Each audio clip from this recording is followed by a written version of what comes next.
दोनों उस्तादों ने संयुक्त रूप से येज़िवेन को घेर लिया, उसका पूरी तरह से वध करने का इरादा किया। इन दोनों लोगों के हमले लगभग एक के बाद एक आए।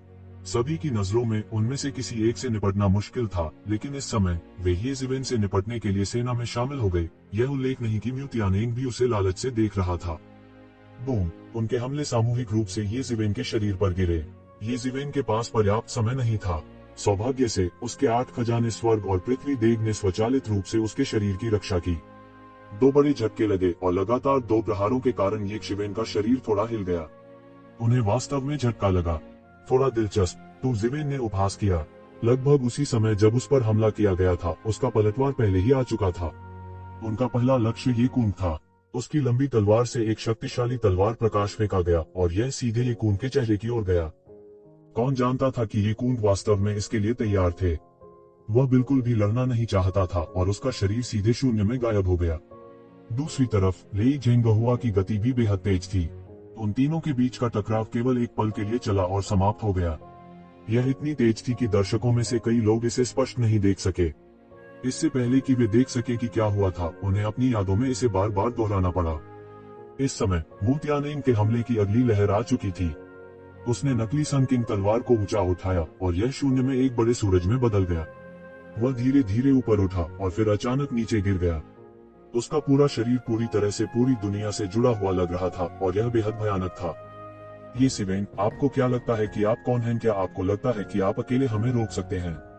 आप एक रथ को रोकने की कोशिश कर रहे मंटिस की तरह हैं। जब तक आप नकली सन किंग तलवार सौंपेंगे, मैं आपसे बहस नहीं करूंगा। म्यू तियानेंग की आवाज ठंडी और निष्ठुर थी। अब तुम्हारा कुछ भी कहना बेकार है।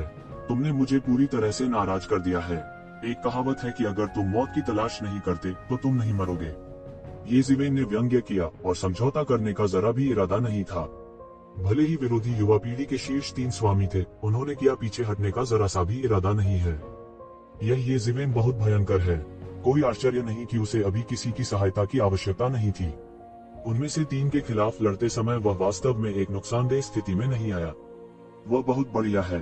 न केवल वे नुकसान में हैं, मुझे डर है कि वे एक ही बार में उन सभी को पकड़ना चाहते हैं। आपको क्या लगता है कि मैं पिछले आधे साल से क्या कर रहा हूँ? अब मैं आपको दिखाता हूँ कि मेरी श्रमसाध्य साधना कहाँ चली गई। अचानक येज़िवेन के पैरों के नीचे एक शक्ति का विस्फोट हुआ। एक जोरदार धमाके के साथ देवत्व का एक प्रचंड ज्वार बन गया। हारो, निंदा तलवार! येज़िवेन जोर से दहाड़ी। उसके हाथ में देवदूत की तलवार में अंतहीन दानव ऊर्जा उबल गई। उसमें से एक निंदा शक्ति निकली जिसने सारे संसार को ढंक लिया। अचानक यह म्यू तियानेंग की दिशा में नीचे गिरा।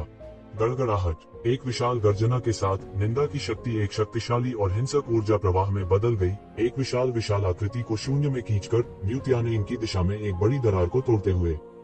जल्दी जल्दी जल्दी! यह चरम से तेज और हड़बड़ी में था। हालांकि उसने बाद में शुरुआत की थी, वह वास्तव में महान सूर्य के सामने महत्वपूर्ण रेखा को पार करने में सफल रहा और उससे भयंकर रूप से टकराया। बूम! सबसे दूर के बिंदु के रूप में दोनों पक्षों के बीच टकराव के साथ भयानक शक्ति तुरंत सभी दिशाओं में फैल गई। इसके बाद एक विशाल मशरूम बादल धीरे धीरे बढ़ रहा था। यह ऐसा था जैसे एक पल के लिए दुनिया में केवल यही मशरूम का बादल था और इसमें से एक अद्भुत निंदात्मक शक्ति प्रकट हुई। यह मक्खन के माध्यम से एक गर्म चाकू की तरह जमकर निकला और म्यू तियानेंग की ओर बढ़ा। यह कैसे संभव है? असंभव! म्यू तियानेंग को अभी भी विश्वास नहीं हो रहा था। यह कैसे संभव हो सकता है? वह महान सूर्य की शक्ति से अच्छी तरह वाकिफ था जिसे उसने सूर्य राजा की तलवार से काट डाला था। हालांकि वो येज़िवेन के साथ अब कुछ नहीं कर सकता था। इतना ही नहीं, उसके सामने उसकी तलवार की निंदा भी आ गई थी। Sun god wall! तेज गर्जना के साथ आग की लपटों से संघनित एक ईश्वरीय दीवार उसके सामने प्रकट हुई। एक पल में यह भगवान की दीवार एक पल में साकार होती दिख रही थी। बूम! यह निंदात्मक शक्ति सीधे परमेश्वर की दीवार से टकराई और एक कर्कश ध्वनि सुनाई दी। यह भगवान की दीवार हवा में पूरी तरह से ढहने लगी। शेष शक्ति अभी भी पूर्णिमा की तरह थी, सीधे म्यू तियानेंग की ओर खिसक रही थी। बूम! एक जोरदार चीख के बाद म्यू तियानेंग सीधे बाहर निकल गई।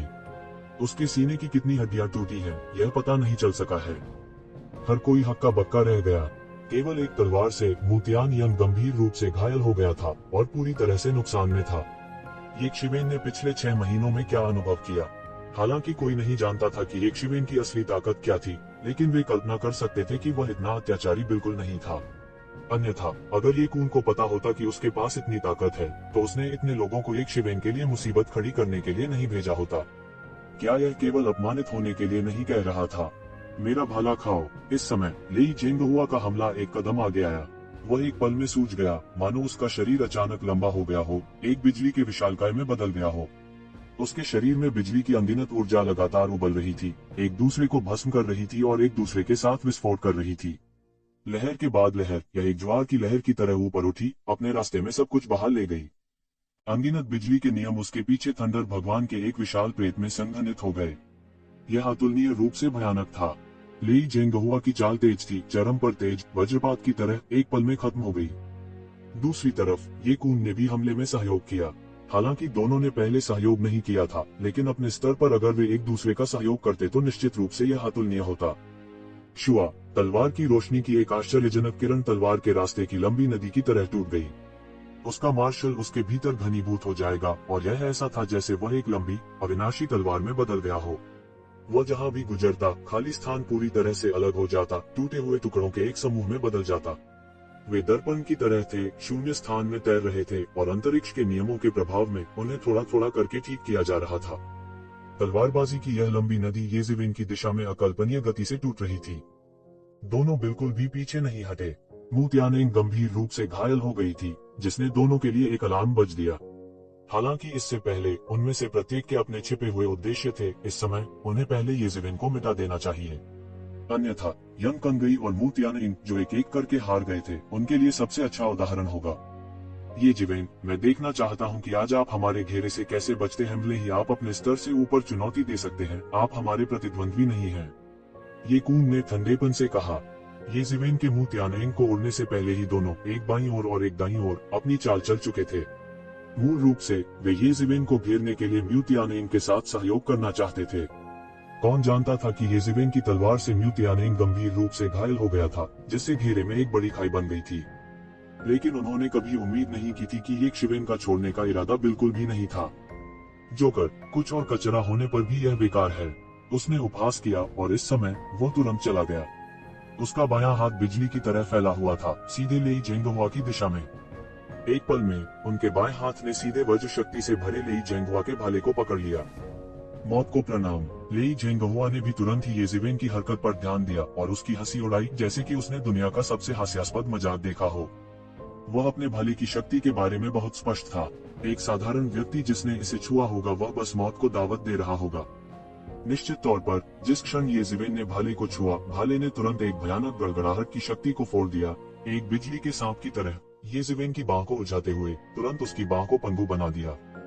क्या आप केवल वज्रपात और बिजली की शक्ति से मेरे हाथ को पंगु बनाना चाहते हैं? तुम वास्तव में अपने आप को जरूरत से ज्यादा आनते हो। जैसे ही लेई जेंगहुआ ने सोचा कि उसकी योजना सफल हो गई है, येजिविन की ठंडी आवाज उसके कानों तक पहुंची। उसका शरीर सुनहरी रोशनी के फटने से फट गया, तुरंत गड़गड़ाहट और बिजली को दबा दिया। येजिविन ने भाले की नोक को पकड़ लिया। भाले की अतुलनीय रूप से तेज नोक एक भयानक ऊर्जा को बाहर निकाल रही थी, जो शून्य को काट सकती थी, लेकिन यह येजिविन के लिए कुछ नहीं कर सकती थी। इसके तुरंत बाद लेई जेंगहुआ ने महसूस किया कि उसके भाले पर एक भयानक राक्षसी शक्ति का प्रयोग किया जा रहा है। उनका भाला, जो हमेशा अजेय और अजेय रहा था, अब पूरी तरह से स्थिर हो गया था, आगे बढ़ने में असमर्थ था। और इस समय ये शिवेन के चेहरे पर कुछ अजीब सी मुस्कान दिखाई दे रही थी। उसका बायां हाथ अचानक खींच लिया, और अचानक वह अपने शरीर को नियंत्रित करने में पूरी तरह से असमर्थ हो गया, और उसका पूरा शरीर एक पल में आगे की ओर उड़ गया। उसके पूरे शरीर ने ध्वनि अवरोध को पूरी तरह से तोड़ दिया। ये शिवेन की दिशा में उड़ रहा था। उसी समय येजिविन का दाहिना हाथ मुट्ठी में बंध गया और सर्वोच्च गति वाला एक मुक्का फट गया।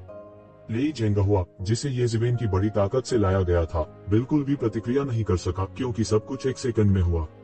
लेई जेंगहुआ की गति बहुत तेज थी, लेकिन यह तात्कालिक परिवर्तन उस गति से अधिक तेजी से हुआ जिस पर वह प्रतिक्रिया कर सकता था।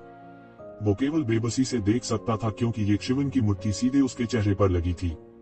टकराना, एक जोरदार टक्कर के साथ उसने केवल अपने सिर पर एक भयानक शक्ति को महसूस किया, और उसका पूरा शरीर तुरंत तोप के गोले की तरह उल्टा उड़ गया, पहाड़ की दीवार से जा टकराया। वह सीधे बेहोश हो गया। सब कुछ बहुत तेजी से हुआ, लगभग एक सेकंड के अंश में, और कोई भी स्पष्ट रूप से नहीं देख सका कि क्या हुआ। अचानक उन्होंने लेई जेंगहुआ को येजिविन की ओर उड़ते हुए देखा, और फिर वो सीधे येजिविन की मुट्ठी से दूर जा गिरे। एक विभाजित सेकंड में इतना कुछ देखने या कहने का समय नहीं था। हालांकि उन्होंने जानकारी पकड़ी थी, यह थोड़ा बहुत था, इसलिए प्रतिक्रिया करना आसान नहीं था और इसे पचाने में थोड़ा समय लगेगा। और इस समय ये कून का बिजली तेज हमला ये कजीवेन के सामने हुआ था। उन तीनों की गति को शीर्ष पायदान माना जा सकता है। किसी ऐसे व्यक्ति को ढूंढना मुश्किल था जो उनसे तेज हो, विशेष रूप से ये कून का डेविल बटरफ्लाई ट्रांसफॉर्मेशन और लेई जेंगहुआ का थंडर तकनीक। ये जिवेन और लेई जेंगहुआ के बीच लड़ाई एक पल में हुई। सभी को अभी प्रतिक्रिया देनी थी और ये कून पहले ही एक शिवेन के सामने आ चुके थे। इस समय वह बचना चाहता था, लेकिन तब तक बहुत देर हो चुकी थी, क्योंकि वह पहले से ही एक शिवेन के सामने था।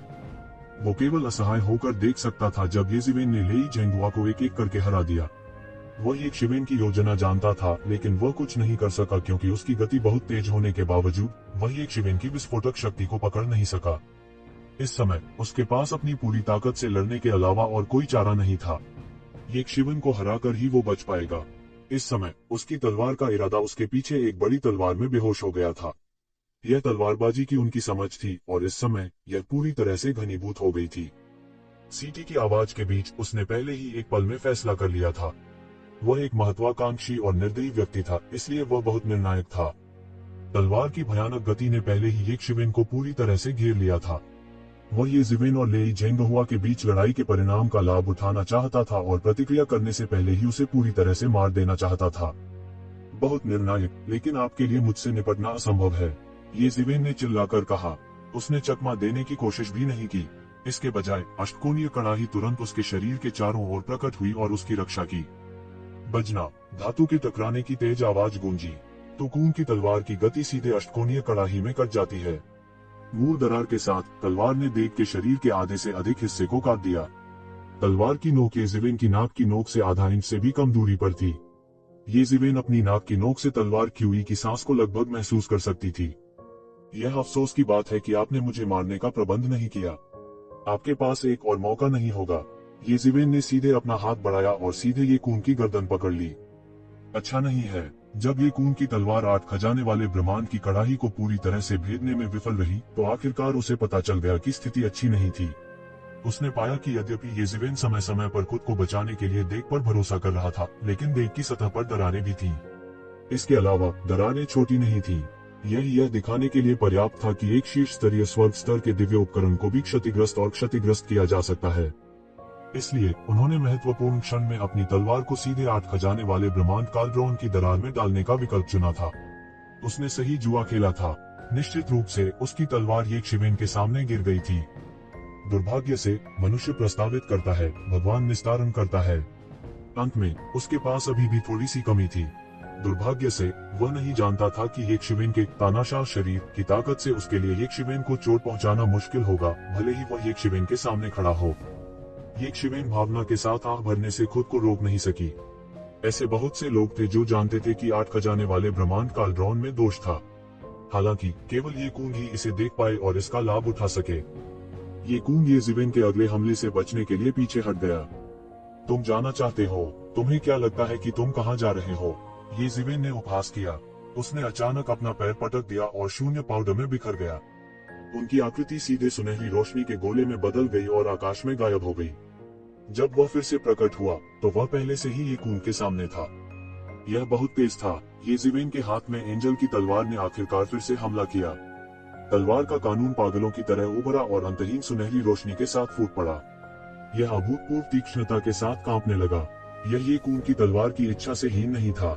शुआ, तलवार की रोशनी क्षैतिज रूप से शून्य में गिर गई और दुनिया को 2 हिस्सों में काट दिया। यह सीधे ये कून की ओर चला गया। धतेरी की, ये कून लगातार दहाड़ता रहा, लेकिन उसके पास ये जिवेन की तलवार की रोशनी से बचने का कोई रास्ता नहीं था। ऐसा लगता था कि ये जिवेन की तलवार की रोशनी ने दुनिया पर ताला लगा दिया है। हालांकि वह हिल सकता था, लेकिन उसके पास इससे बचने का कोई रास्ता नहीं था। ये कून जानते थे कि यह तथाकथित चलन था। उनके लिए चलन के खिलाफ जाना आसान नहीं था। टकराना, ये कून पर ये जिवेन की तलवार की रोशनी ने लगभग बिना किसी संदेह के बमबारी की। उसका पूरा शरीर उल्टे उड़ते हुए भेजा गया था और सीधे जमीन में धंस गया, जिससे एक विशाल गड्ढा बन गया। उसने उठने के लिए संघर्ष किया, लेकिन सील शब्द को आसमान से गिरते देखा और यम कंगहाई की तरह उसे मौके पर ही सील कर दिया गया। अब जबकि वह गंभीर रूप से घायल हो गया था, उसके पास अपने शरीर पर मुहर शब्द की मुहर का विरोध करने का कोई रास्ता नहीं था। वह केवल महसूस कर सकता था कि उसकी ताकत बिना निशान के गायब हो रही है।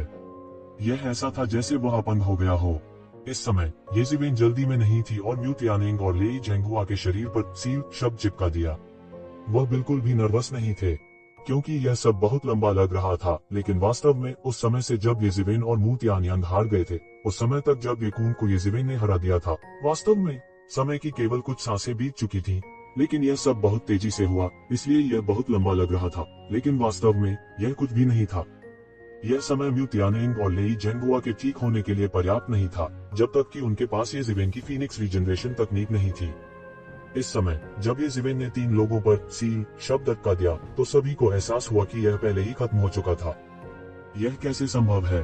क्या मैं चीजों को देख रहा हूँ? यह अविश्वसनीय है। इन लोगों को शीर्ष 20 में शक्तिशाली अस्तित्व कहा जा सकता है। हालांकि इस बार की रैंकिंग कुछ बिंदुओं पर आधारित है और लड़ाई नहीं है, लेकिन शीर्ष 20 में प्रवेश करने में सक्षम होना लगभग कोई भी आसान नहीं है। लेकिन जब येज़िवेन का सामना करते हैं तो उनके पास वापस लड़ने की शक्ति नहीं होती है। यह सही है। भयानक, वास्तव में भयानक। पिछले 6 महीनों में क्या उन्होंने यह नहीं कहा कि येज़िवेन एक जगह फंस गई थी? अब ऐसा लगता है कि उसके पास किसी प्रकार का रोमांच रहा होगा, अन्यथा वह इतना शक्तिशाली कैसे हो सकता था?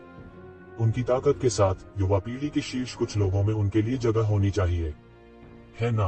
मूल रूप से युवा पीढ़ी के बीच 4 दिग्गज नेता थे। पहले फावुशुन तेजी से ऊपर उठा और अब येज़िवेन उसके पीछे पीछे चल रहा था। उसके बाद ये ज़ुकोंग और ये कियान थे। अब यह वास्तव में युवाओं की दुनिया है। क्या हम वाकई बूढ़े हैं? कई युवा तमाशबीन भावना से आह भरे बिना नहीं रह सके। वे युवा थे, लेकिन यह इस बात पर निर्भर करता था कि उनकी तुलना किससे की जा रही है। मूल रूप से इस प्रकार की तुलना अर्थहीन थी। हालांकि येज़िवेन और अन्य लोगों की ताकत ने उनके जैसे स्वर्ग के गौरव विशेषज्ञों को पकड़ लिया था। इससे इन युवा दर्शकों को अचानक शर्मिंदगी महसूस हुई। वे गलत तरीके से नहीं हारे थे। वे जिस चीज में सबसे अच्छे थे उसमें वे येज़िवेन द्वारा पूरी तरह से हार गए थे। ये ज़ुकोंग ने बगल से देखते हुए कहा। इस समय उन्होंने यह भी देखा कि चाहे वह ताकत, मार्शल आर्ट या गति में अच्छा था, वे पूरी तरह से येज़िवेन द्वारा दबा दिए गए थे। इस समय सभी ने येज़िवेन की ओर देखा। मूल रूप से सभी ने सोचा था कि येज़िवेन उन चारों को मार डालेगी। आखिर इन चारों लोगों ने ही उसे मारने के लिए हाथ मिलाया था। इसके विपरीत ये येज़िवेन को उनके खिलाफ इस्तेमाल करने के लिए कुछ भी देगा। भले ही येज़िवेन ने उन सभी को मार डाला हो तो क्या?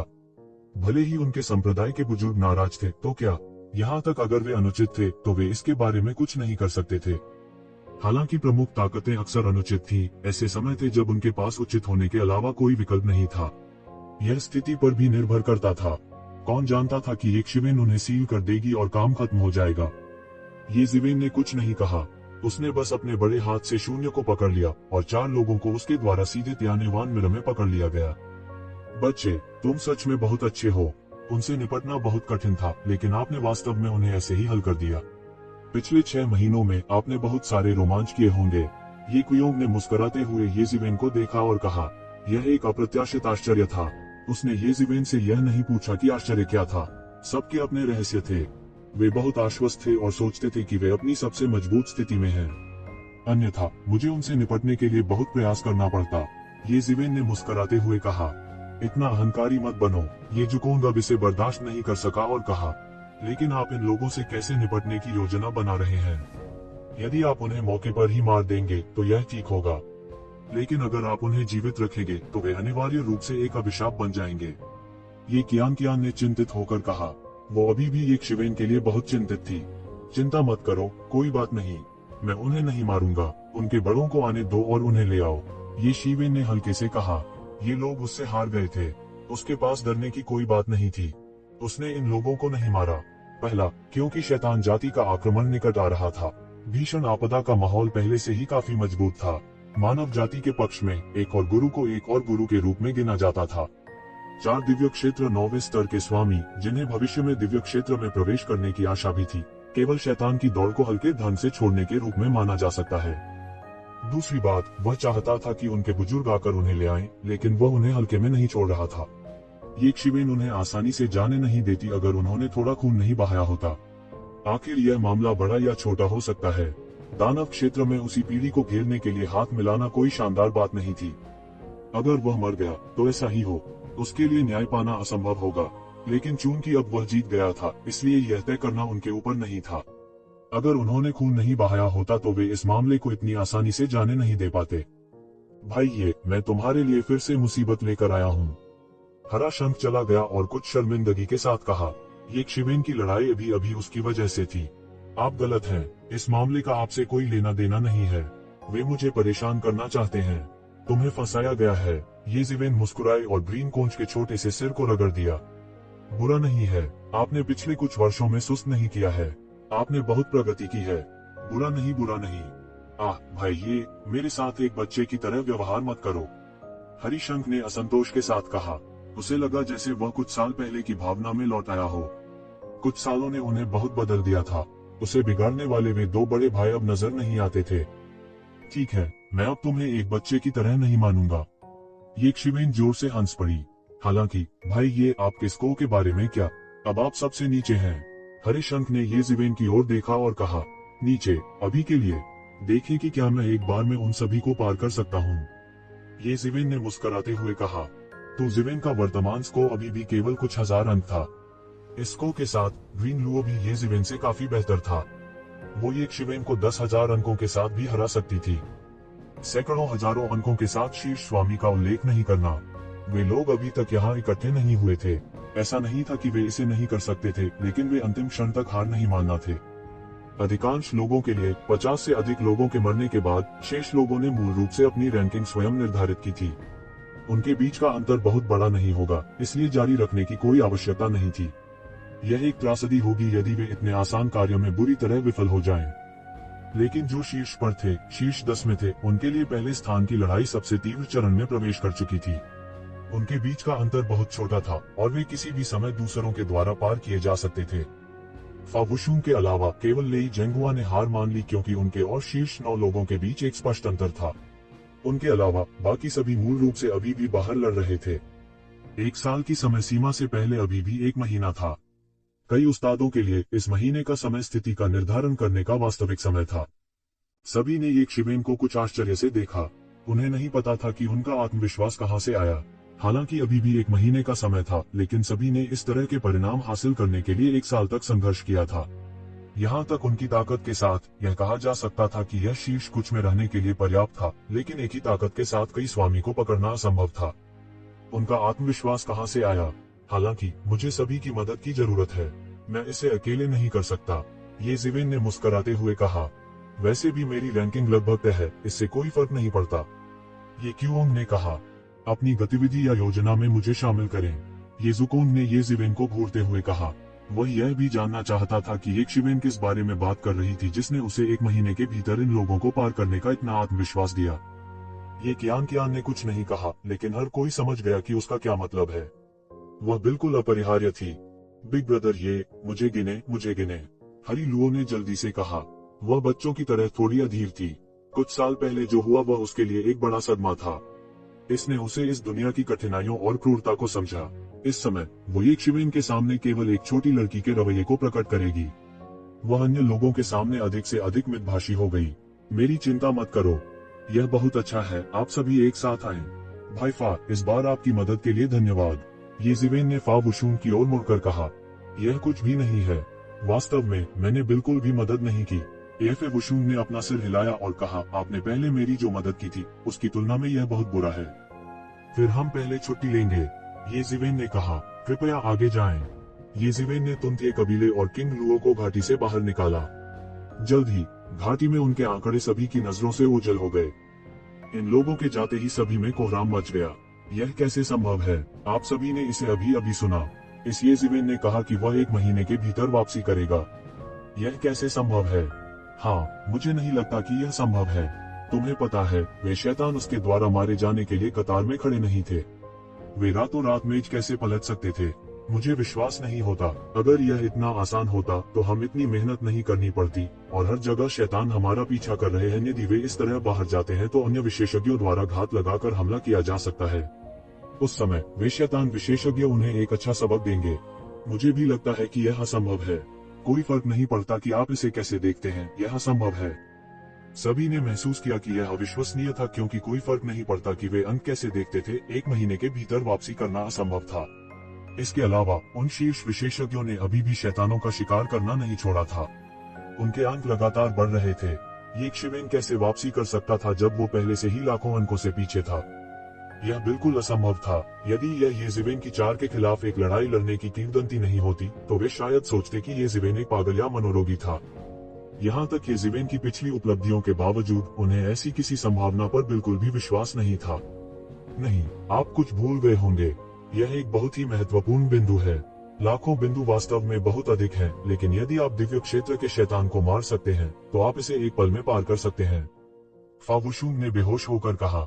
सब दंग रह गए। वास्तव में, यदि येज़ेवेन दिव्य लोक के शैतान को मार सके, तो सब कुछ पूरी तरह से अलग होगा। लाखों बिंदुओं को करीब खींच लिया जाएगा और इसका मतलब होगा कि सभी ने आधा साल बिना कुछ लिए काम किया। लेकिन इससे पहले किसी ने इस बारे में नहीं सोचा था, क्योंकि उन्होंने अवचेतन रूप से इसे खत्म कर दिया था। क्या मजाक! भले ही उन्होंने अपनी पूरी ताकत लगा दी हो, वे दिव्य क्षेत्र के विशेषज्ञ को हराने में सक्षम नहीं होंगे। यह भी कहा जा सकता है कि यदि ये सैकड़ों लोग एक साथ काम करते और दिव्य क्षेत्र के विशेषज्ञ से मिलते, तो वे सभी मर जाते। यह दिव्य क्षेत्र विशेषज्ञ की सच्ची शक्ति थी। कम क्षमता वाले लोग इसके बारे में स्पष्ट नहीं हो सकते हैं। शायद उन्होंने सोचा था कि दिव्य क्षेत्र के विशेषज्ञ दिव्य क्षेत्र के 9वें स्तर से ज्यादा मजबूत नहीं थे, लेकिन केवल वे ही जानते थे कि अंतर कितना बड़ा था। दिव्य क्षेत्र विशेषज्ञ के सामने 9वें स्तर का दिव्य क्षेत्र विशेषज्ञ बच्चों के एक समूह की तरह एक वयस्क का सामना कर रहा था। हालांकि गुणवत्ता में कोई अंतर नहीं था, यह उन्हें निराश करने के लिए काफी था। इसलिए हालांकि रॉयल कोर्ट ने भी दिव्य क्षेत्र के विशेषज्ञों के लिए अंक दिए थे, कोई भी उनका शिकार नहीं करना चाहता था। वे सभी 2 साल और जीना चाहते थे, तो वे इस समय मौत की तलाश क्यों करेंगे? इस संभावना के अलावा वे वास्तव में किसी अन्य संभावना के बारे में नहीं सोच सकते थे। इस समय फावुशुंग द्वारा याद दिलाए जाने के बाद सभी ने इस संभावना के बारे में सोचा। हालांकि सभी ने जल्दी ही इस विचार को खारिज कर दिया। येज़ेवेन और ये कबीले के कुछ लोग जिन्हें वह अपने साथ लाया था, इन कुछ लोगों की तो बात ही छोड़ दें। भले ही वे 10 गुना मजबूत हों या 100 गुना मजबूत हों, फिर भी वे इस उपलब्धि को पूरा नहीं कर पाएंगे। यदि दिव्य क्षेत्र के विशेषज्ञों को मारना इतना आसान होता, तो वे ऐसे लोगों का समूह नहीं होते जिनसे निपटना दुनिया में सबसे कठिन था। वे ऐसे लोगों का समूह नहीं होंगे जो वास्तव में प्राचीन बेरेंस महाद्वीप पर हावी थे। क्या ऐसा हो सकता है कि वह झांसा दे रहा हो? कुछ लोगों ने इस तरह का अनुमान भी लगाया, हालांकि बहुत कम लोगों ने ऐसा सोचा था। आखिरकार येज़ेवेन की वर्तमान शक्ति और प्रभाव के साथ उसने शीर्ष 4 विशेषज्ञों की संयुक्त सेना को हरा दिया था। यह तरीका और ताकत वांग टिंग को एक नई रोशनी में देखने के लिए काफी थी। भले ही उसका स्कोर सबसे नीचे हो, लेकिन कौन उसकी तरफ देखने की हिम्मत करेगा? एक निश्चित सीमा तक स्कोर ताकत का प्रतिनिधित्व करता है, लेकिन यह केवल ताकत की मात्रात्मक अभिव्यक्ति थी। रॉयल कोर्ट वास्तव में एक व्यक्ति की क्षमता और ताकत को महत्व देता था। उनसे अलग फावुशुंग ने नहीं सोचा था कि यह असंभव था। नहीं, उसने सोचा कि एक शिवेन झांसा दे रहा था। हालांकि उसका येज़ेवेन के साथ गहरा रिश्ता नहीं था, फिर भी वह कमोबेश येज़ेवेन को थोड़ा बहुत समझता था। वह बड़ी बड़ी बातें करने वालों में से नहीं थे। चूंकि उन्होंने ऐसा कहा, निश्चित रूप से उनके पास अपने तरीके थे। एक छोटे से महीने में टेबल को बदलने के लिए वह किस तरीके का इस्तेमाल कर सकता है? यदि यह वास्तव में वैसा ही था जैसा उसने सोचा था, एक दिव्य दायरे के दानव को मारने के लिए उसने किस पर भरोसा किया कि वह उसे एक दिव्य क्षेत्र के राक्षस का सामना करने का विश्वास दिला सके? वे दिव्य क्षेत्र के विशेषज्ञों को किसी और की तुलना में बेहतर समझते थे, क्योंकि वे विशेषज्ञों का समूह थे जो दिव्य क्षेत्र के सबसे करीब थे। आकाशीय क्षेत्र का 9वां स्तर, बस थोड़ा सा और वह वास्तव में दिव्य क्षेत्र में कदम रख सकता है। लेकिन ऐसे बहुत से लोग थे जो इस कदम पर अटके हुए थे।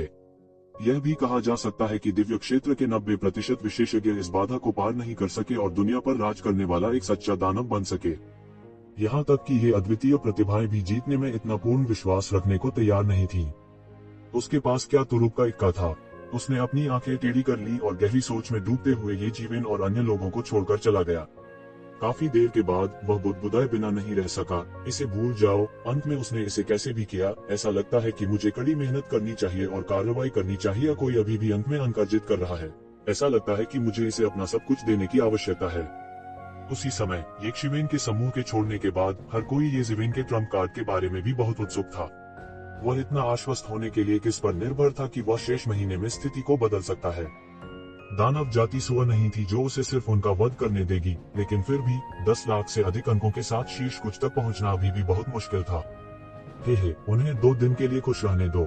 येज़ेबेल हंसे और कहा, उन्हें पहले स्थान के लिए अपनी पूरी ताकत से लड़ने दो। शायद किसी ने भी उम्मीद नहीं की होगी कि यह वास्तव में अंत में मेरे हाथों में आ जाएगा।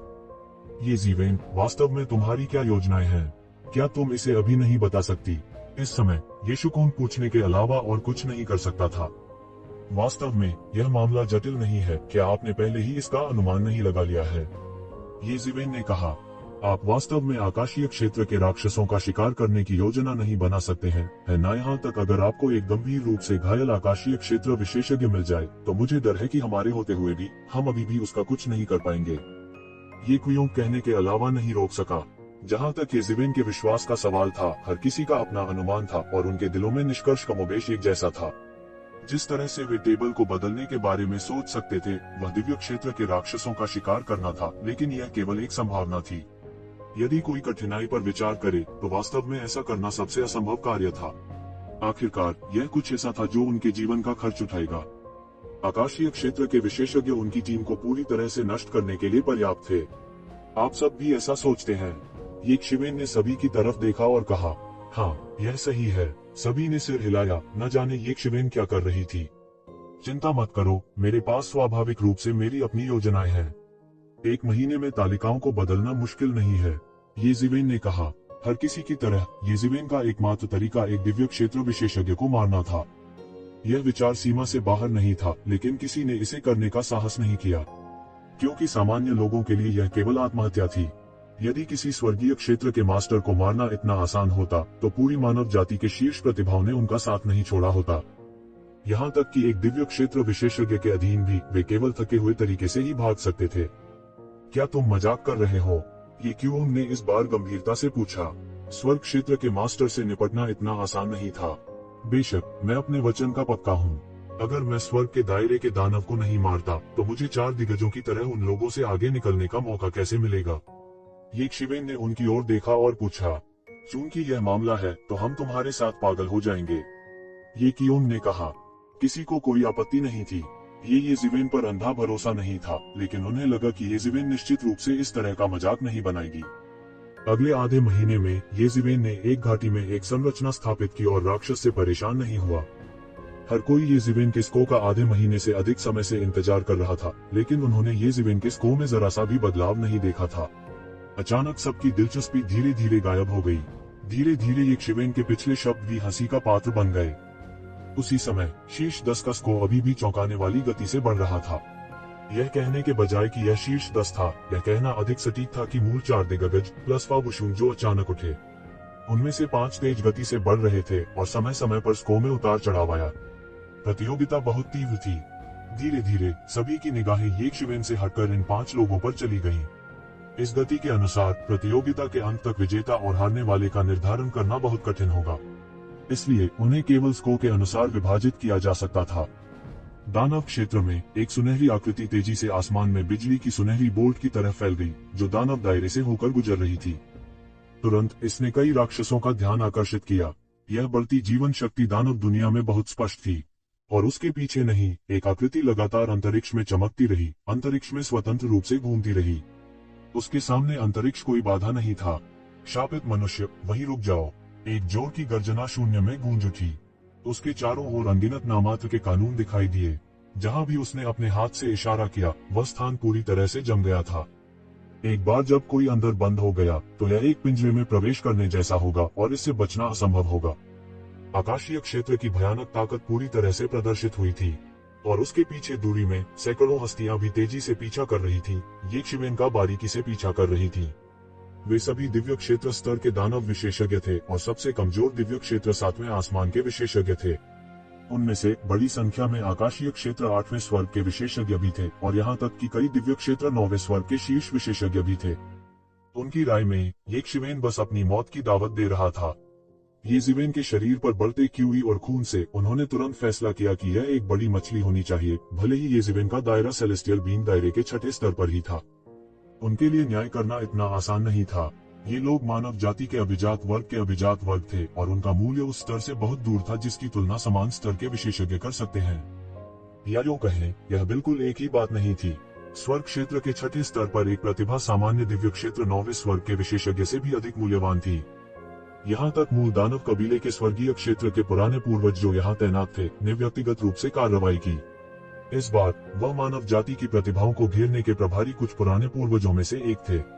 अगर सामान्य हालात में होता तो वह इस स्तर के लोगों की तरफ देखता भी नहीं। यह केवल इसलिए था क्योंकि ये सभी लोग मानव जाति के युवा प्रतिभाशाली थे कि उन्होंने व्यक्तिगत रूप से कार्रवाई की। लेकिन जिस चीज की उन्हें उम्मीद नहीं थी वह यह थी कि पूरे दिन और रात का पीछा करने के बाद भी वे स्वर्ग क्षेत्र के छठे स्तर पर इस नन्हे इंसान को नहीं पकड़ सके। यहाँ तक एक दिव्य क्षेत्र विशेषज्ञ ने भी व्यक्तिगत रूप से कार्रवाई की, लेकिन फिर भी यक्षविन को रोक नहीं सका। इसने उन्हें और भी जागरूक बना दिया कि इस बार उन्होंने एक बड़ी मछली पकड़ी होगी, इसलिए अधिक विशेषज्ञ पीछा करने में शामिल हो गए। उन्हें विश्वास नहीं था कि यक्षविन इस तरह पूरी गति से उड़ना जारी रख सकती है। ऐसी स्थिति में जहां उसकी खपत को फिर से भरने के लिए कोई आध्यात्मिक ची नहीं होगी, उसकी ची समाप्त हो जाएगी और उसे इसे फिर से भरने के लिए औषधीय छर्रों पर निर्भर रहना होगा, जो बिल्कुल भी आसान नहीं था। फूश फूश फूश, ये जीवेन का सिलहूट लगातार शून्य में चमक रहा था। उसका सुनहरा सिलहूट शून्य में बाद की छवियों की एक श्रृंखला खींच रहा था। यह सैकड़ों मीटर लंबा था, उससे ज्यादा पीछे नहीं। अंतरिक्ष लगातार जम रहा था। ऐसा लग रहा था जैसे कोई शक्तिशाली शक्ति इसे मजबूत कर रही हो। अगर यक्षविन थोड़ा भी धीमा होता तो वह इस विशाल बल से मजबूत हो सकता था। अतः उसकी एक क्षण के लिए भी रुकने की हिम्मत नहीं हुई। आकाशीय क्षेत्र के विशेषज्ञों की अंतरिक्ष की समझ पहले से ही उन्हें अधिकांश गति तकनीकों को पूरी तरह से पराजित करने की अनुमति देने के लिए पर्याप्त थी, इसलिए वे यहाँ आने के लिए सीधे अंतरिक्ष के माध्यम से यात्रा करते थे। दुश्मन को सील करने के लिए स्थानिक श्रृंखला का उपयोग करना। ये जीवेन के पीछे दानव के पंख लगातार फड़फड़ा रहे थे और उसने रुकने की हिम्मत नहीं की। एक बार जब वह रुक गया तो उसे मूल दानव जाति के इस दिव्य क्षेत्र विशेषज्ञ द्वारा रोका जा सकता है। उस समय यह निस्संदेह यक्षविन के लिए एक आपदा होगी। मूल दानव जाति के इस विशेषज्ञ ने पूरे दिन और रात के लिए लगातार ये जीवेन का पीछा किया। हालांकि जितना अधिक उसने पीछा किया उतना ही वह उदास होता गया। उसके सामने यह युवा मानव विशेषज्ञ वास्तव में बिल्कुल भी टिकने में असमर्थ नहीं लग रहा था और अपनी पूरी गति बनाए हुए था, जिससे उसे तुरंत संदेह हुआ। शुरुआत में उन्होंने ज्यादा ध्यान नहीं दिया। हालांकि इस व्यक्ति की गति की तकनीक बहुत तेज थी, इतनी तेज कि उसके जैसा दिव्य क्षेत्र विशेषज्ञ भी उसे कई बार पकड़ नहीं सका। इस तरह की गति तकनीक अजीब नहीं थी। इतने वर्षों तक मानव जाति के प्राचीन बैरेंस महाद्वीप पर प्रभुत्व स्थापित करने में सक्षम होने के लिए उनकी नींव स्वाभाविक रूप से बहुत गहरी थी। इसके अलावा ये लोग मानव जाति के सबसे उत्कृष्ट संभ्रांत थे, इसलिए उनके लिए कुछ अद्भुत आंदोलन तकनीकों का होना सामान्य था। हालांकि अपनी पूरी ताकत के साथ ऐसी उड़ान गति को बनाए रखना असंभव था। सिद्धांत रूप में कोई आंदोलन तकनीक और पूर्ण गति से उड़ना एक ही बात नहीं थी। उनके जैसे विशेषज्ञ के लिए जो पहले ही आकाशीय क्षेत्र में कदम रख चुके थे, कोई भी आंदोलन तकनीक एक मजाक थी। भले ही कोई उससे तेज गति से यात्रा कर सकता हो, वे इसे कितने समय तक बनाए रख सकते हैं? कौन जानता था कि पीछा करने के पूरे दिन और रात के बाद उसके सामने इस मानव जाति विशेषज्ञ ने वास्तव में रुकने का कोई संकेत नहीं दिखाया और अभी भी पागलपन से भाग रहा था। इससे वह थोड़ा मायूस हो गया। यदि यह जारी रहा तो उसे पकड़ने से पहले उसे कितनी देर तक पीछा करना पड़ेगा। हालांकि वह और भी निश्चित था कि यह युवा मानव जाति विशेषज्ञ उसके सामने बचने के लिए अपना जीवन काल जला रहा था। यदि नहीं तो वह अपनी चरम गति को कैसे बनाए रख सकता था?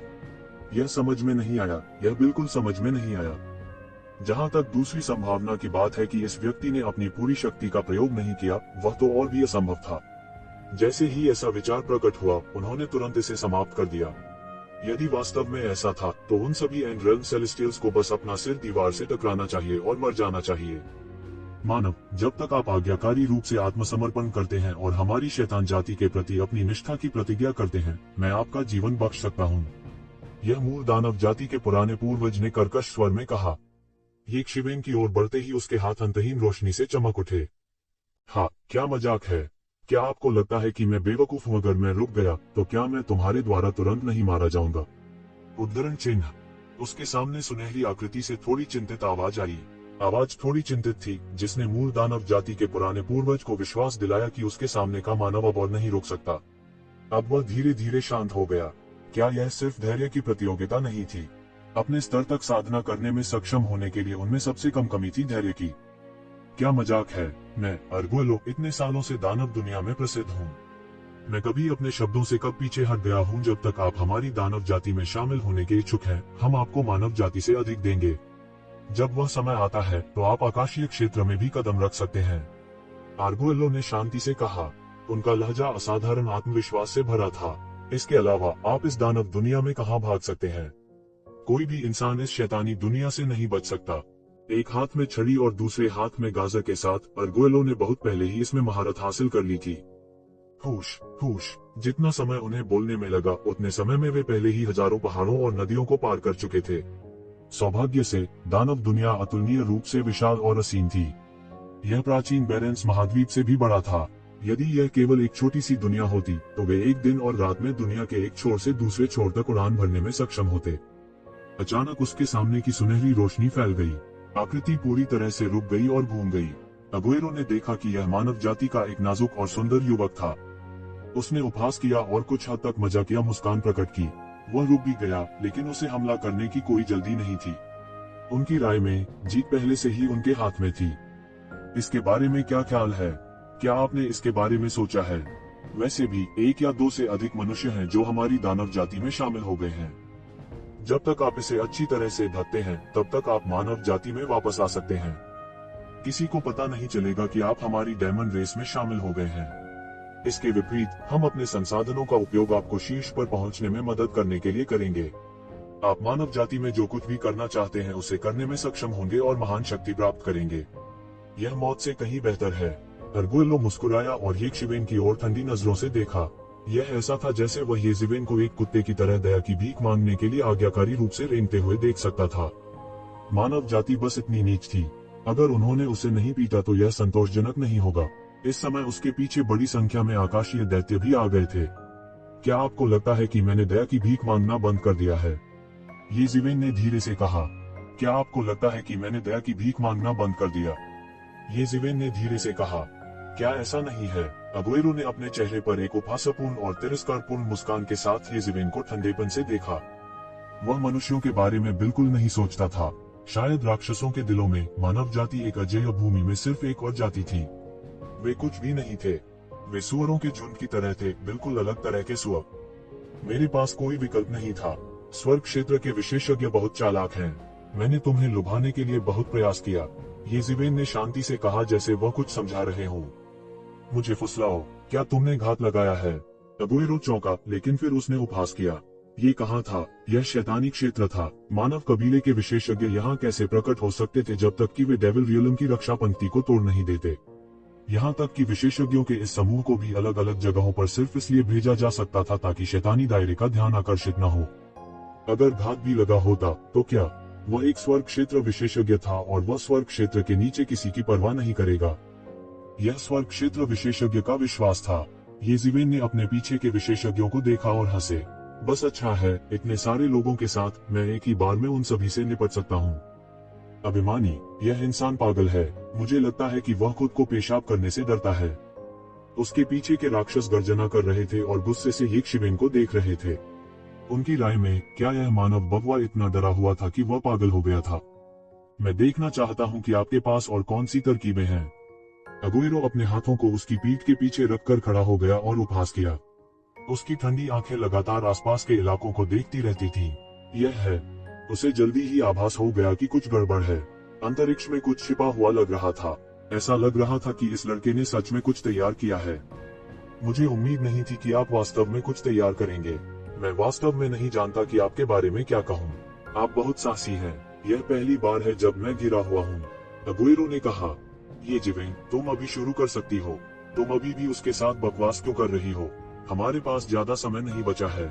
इस समय थोड़ी सुस्त आवाज सुनाई दी। ये क्यों उनकी आकृति शून्य में दिखाई दी? यह सही है। स्वर्ग के दायरे के दानव को तलवार से मारना। मैं इसके बारे में सोचकर उत्साहित हूँ। हा, ये जुकून येशिवेन से ज्यादा पीछे नहीं दिखाई दिया।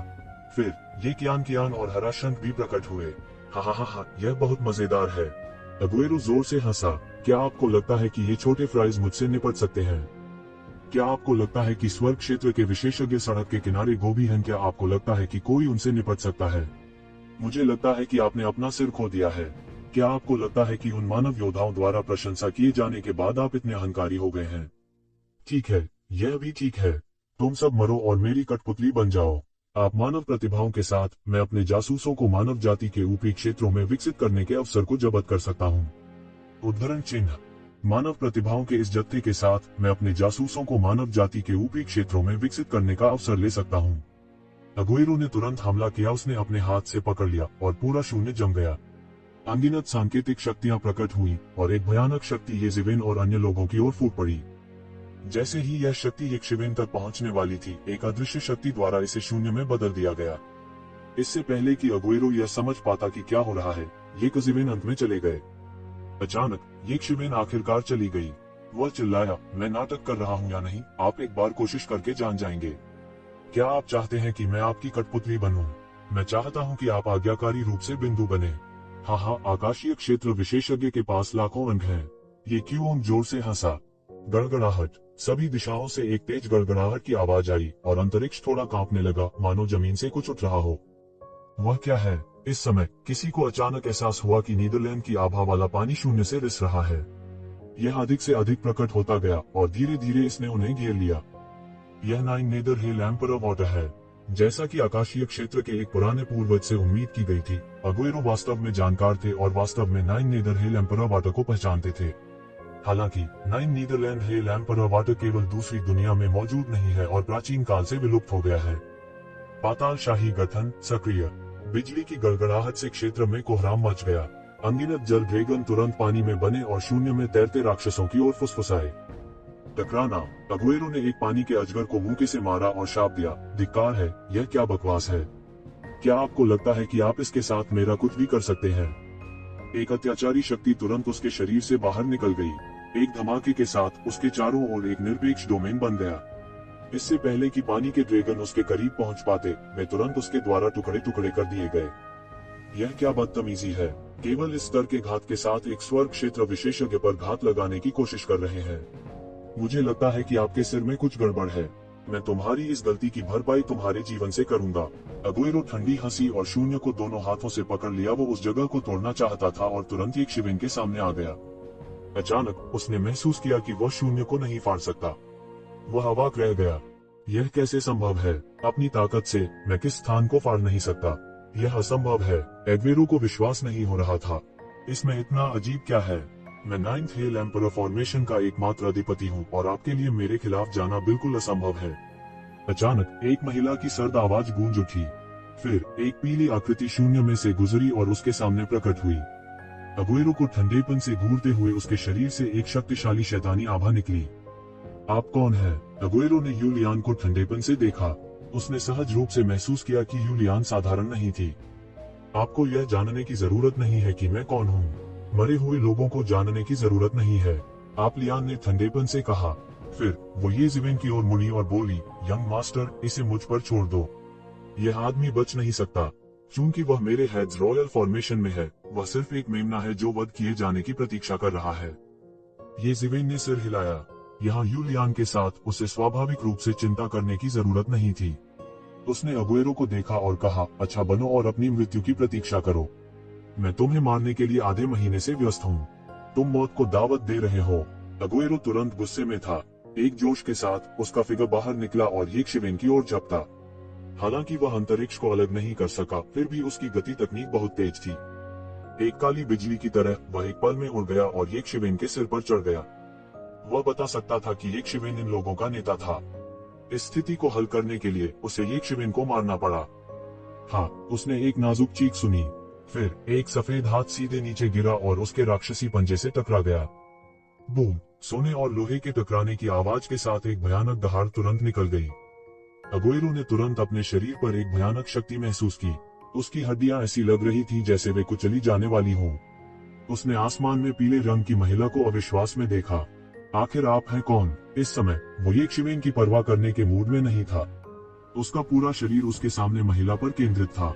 उसके पूरे शरीर पर लगे शल्कों में खड़े होने का आवेग था। यह एक ऐसी प्रतिक्रिया थी जो उन्हें तभी होगी जब उन्हें अत्यधिक खतरे का सामना करना पड़ेगा। हालांकि जब से उन्होंने दिव्य प्राणी क्षेत्र में कदम रखा और शैतान क्षेत्र में शीर्ष बिजलीघरों में स्थान प्राप्त किया, तब से उन्हें कई वर्षों तक ऐसा महसूस नहीं हुआ था। इसके अलावा वह कोई साधारण दिव्य प्राणी क्षेत्र विशेषज्ञ नहीं था। वह पहले ही मध्य दिव्य जगत में कदम रख चुका था। दानव जगत में भी इस प्रकार की शक्ति निश्चित रूप से एक पुराने पूर्वज के स्तर पर थी।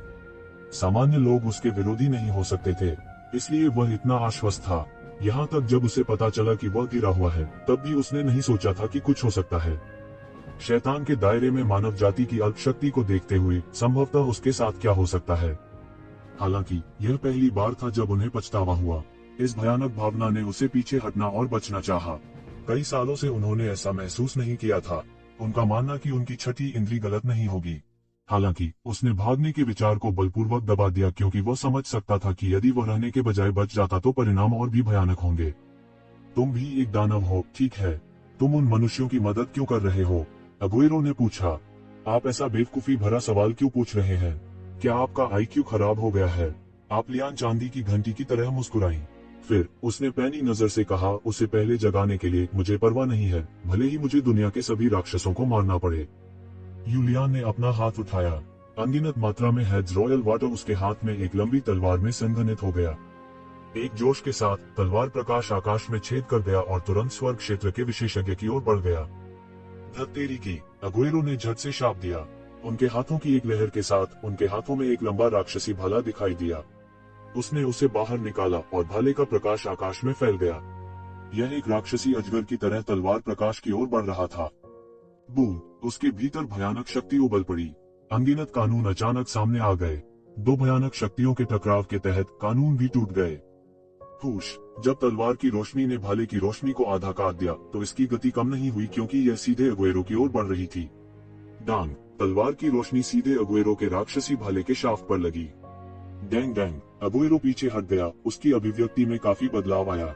उसने अपने सामने सुंदर लड़की को देखा। यदि उसके शरीर से आसुरी ऊर्जा नहीं आती तो वह कल्पना नहीं कर पाता कि वह वास्तव में एक राक्षसी थी। हालांकि वह तैयार था, लेकिन असली लड़ाई के बाद भी वह यूलियान की ताकत से पूरी तरह दबा हुआ था। लेकिन इस समय कोई दूसरा रास्ता नहीं था क्योंकि वह बहुत स्पष्ट था कि अब बचने में थोड़ी बहुत देर हो चुकी थी क्योंकि वह गठन में फंस गया था। और इस समय येक्षिवेन को कोई परवाह नहीं थी। उसने पूरी तरह से दानव जाति में प्रवेश कर लिया और दिव्य क्षेत्र के 9वें स्तर का एक शीर्ष विशेषज्ञ पाया। मेरी तलवार खाओ। येजिवेन ने देवदूत की तलवार को अपने हाथ में पकड़ा और तेजी से ऊपर आई। उसके हाथ में देवदूत की तलवार अनंत प्रकाश से खिल उठी। शून्य में उसके हाथ में लंबी तलवार ने सड़े हुए को जादू में बदल दिया और यह अंतहीन लहरें पैदा करते हुए नीचे गिर गया। दुनिया शहतूत के खेतों में बदल गई और तलवार इतिहास की लंबी नदी को काटती हुई प्रतीत हुई। लेकिन दानव जाति के दिव्य क्षेत्र विशेषज्ञ का यह 9वां स्तर सामान्य नहीं था। वास्तव में उसकी ताकत किसी भी प्रतिद्वंद्वी की तुलना में अधिक अत्याचारी थी जिसे येक्षिवेन ने पहले हराया था। दिव्य लोक के 9वें स्तर का शिखर दिव्य लोक से केवल आधा कदम दूर। बॉक्स में बस थोड़ा सा और। उनकी प्रतिक्रिया जरा भी धीमी नहीं थी। तुरंत उसके हाथ में एक राक्षसी कृपाण दिखाई दी और वह येजिवेन एंजल की तलवार का सामना करते हुए क्षैतिज रूप से बाहर निकल गया। दान! एक जोर का धमाका हुआ और भयानक शक्ति ने आसपास के इलाकों में अधिक से अधिक हेड्स रॉयल वाटर को हिलाकर रख दिया। मानव, मुझे नीचे मत देखो, मेरी तलवार ले लो। उसने जोर से दहाड़ा और उसके नुकीले दांत खुल गए। उनके चेहरे पर थोड़ा गुस्सा झलक रहा था। वह किस प्रकार की खेती थी?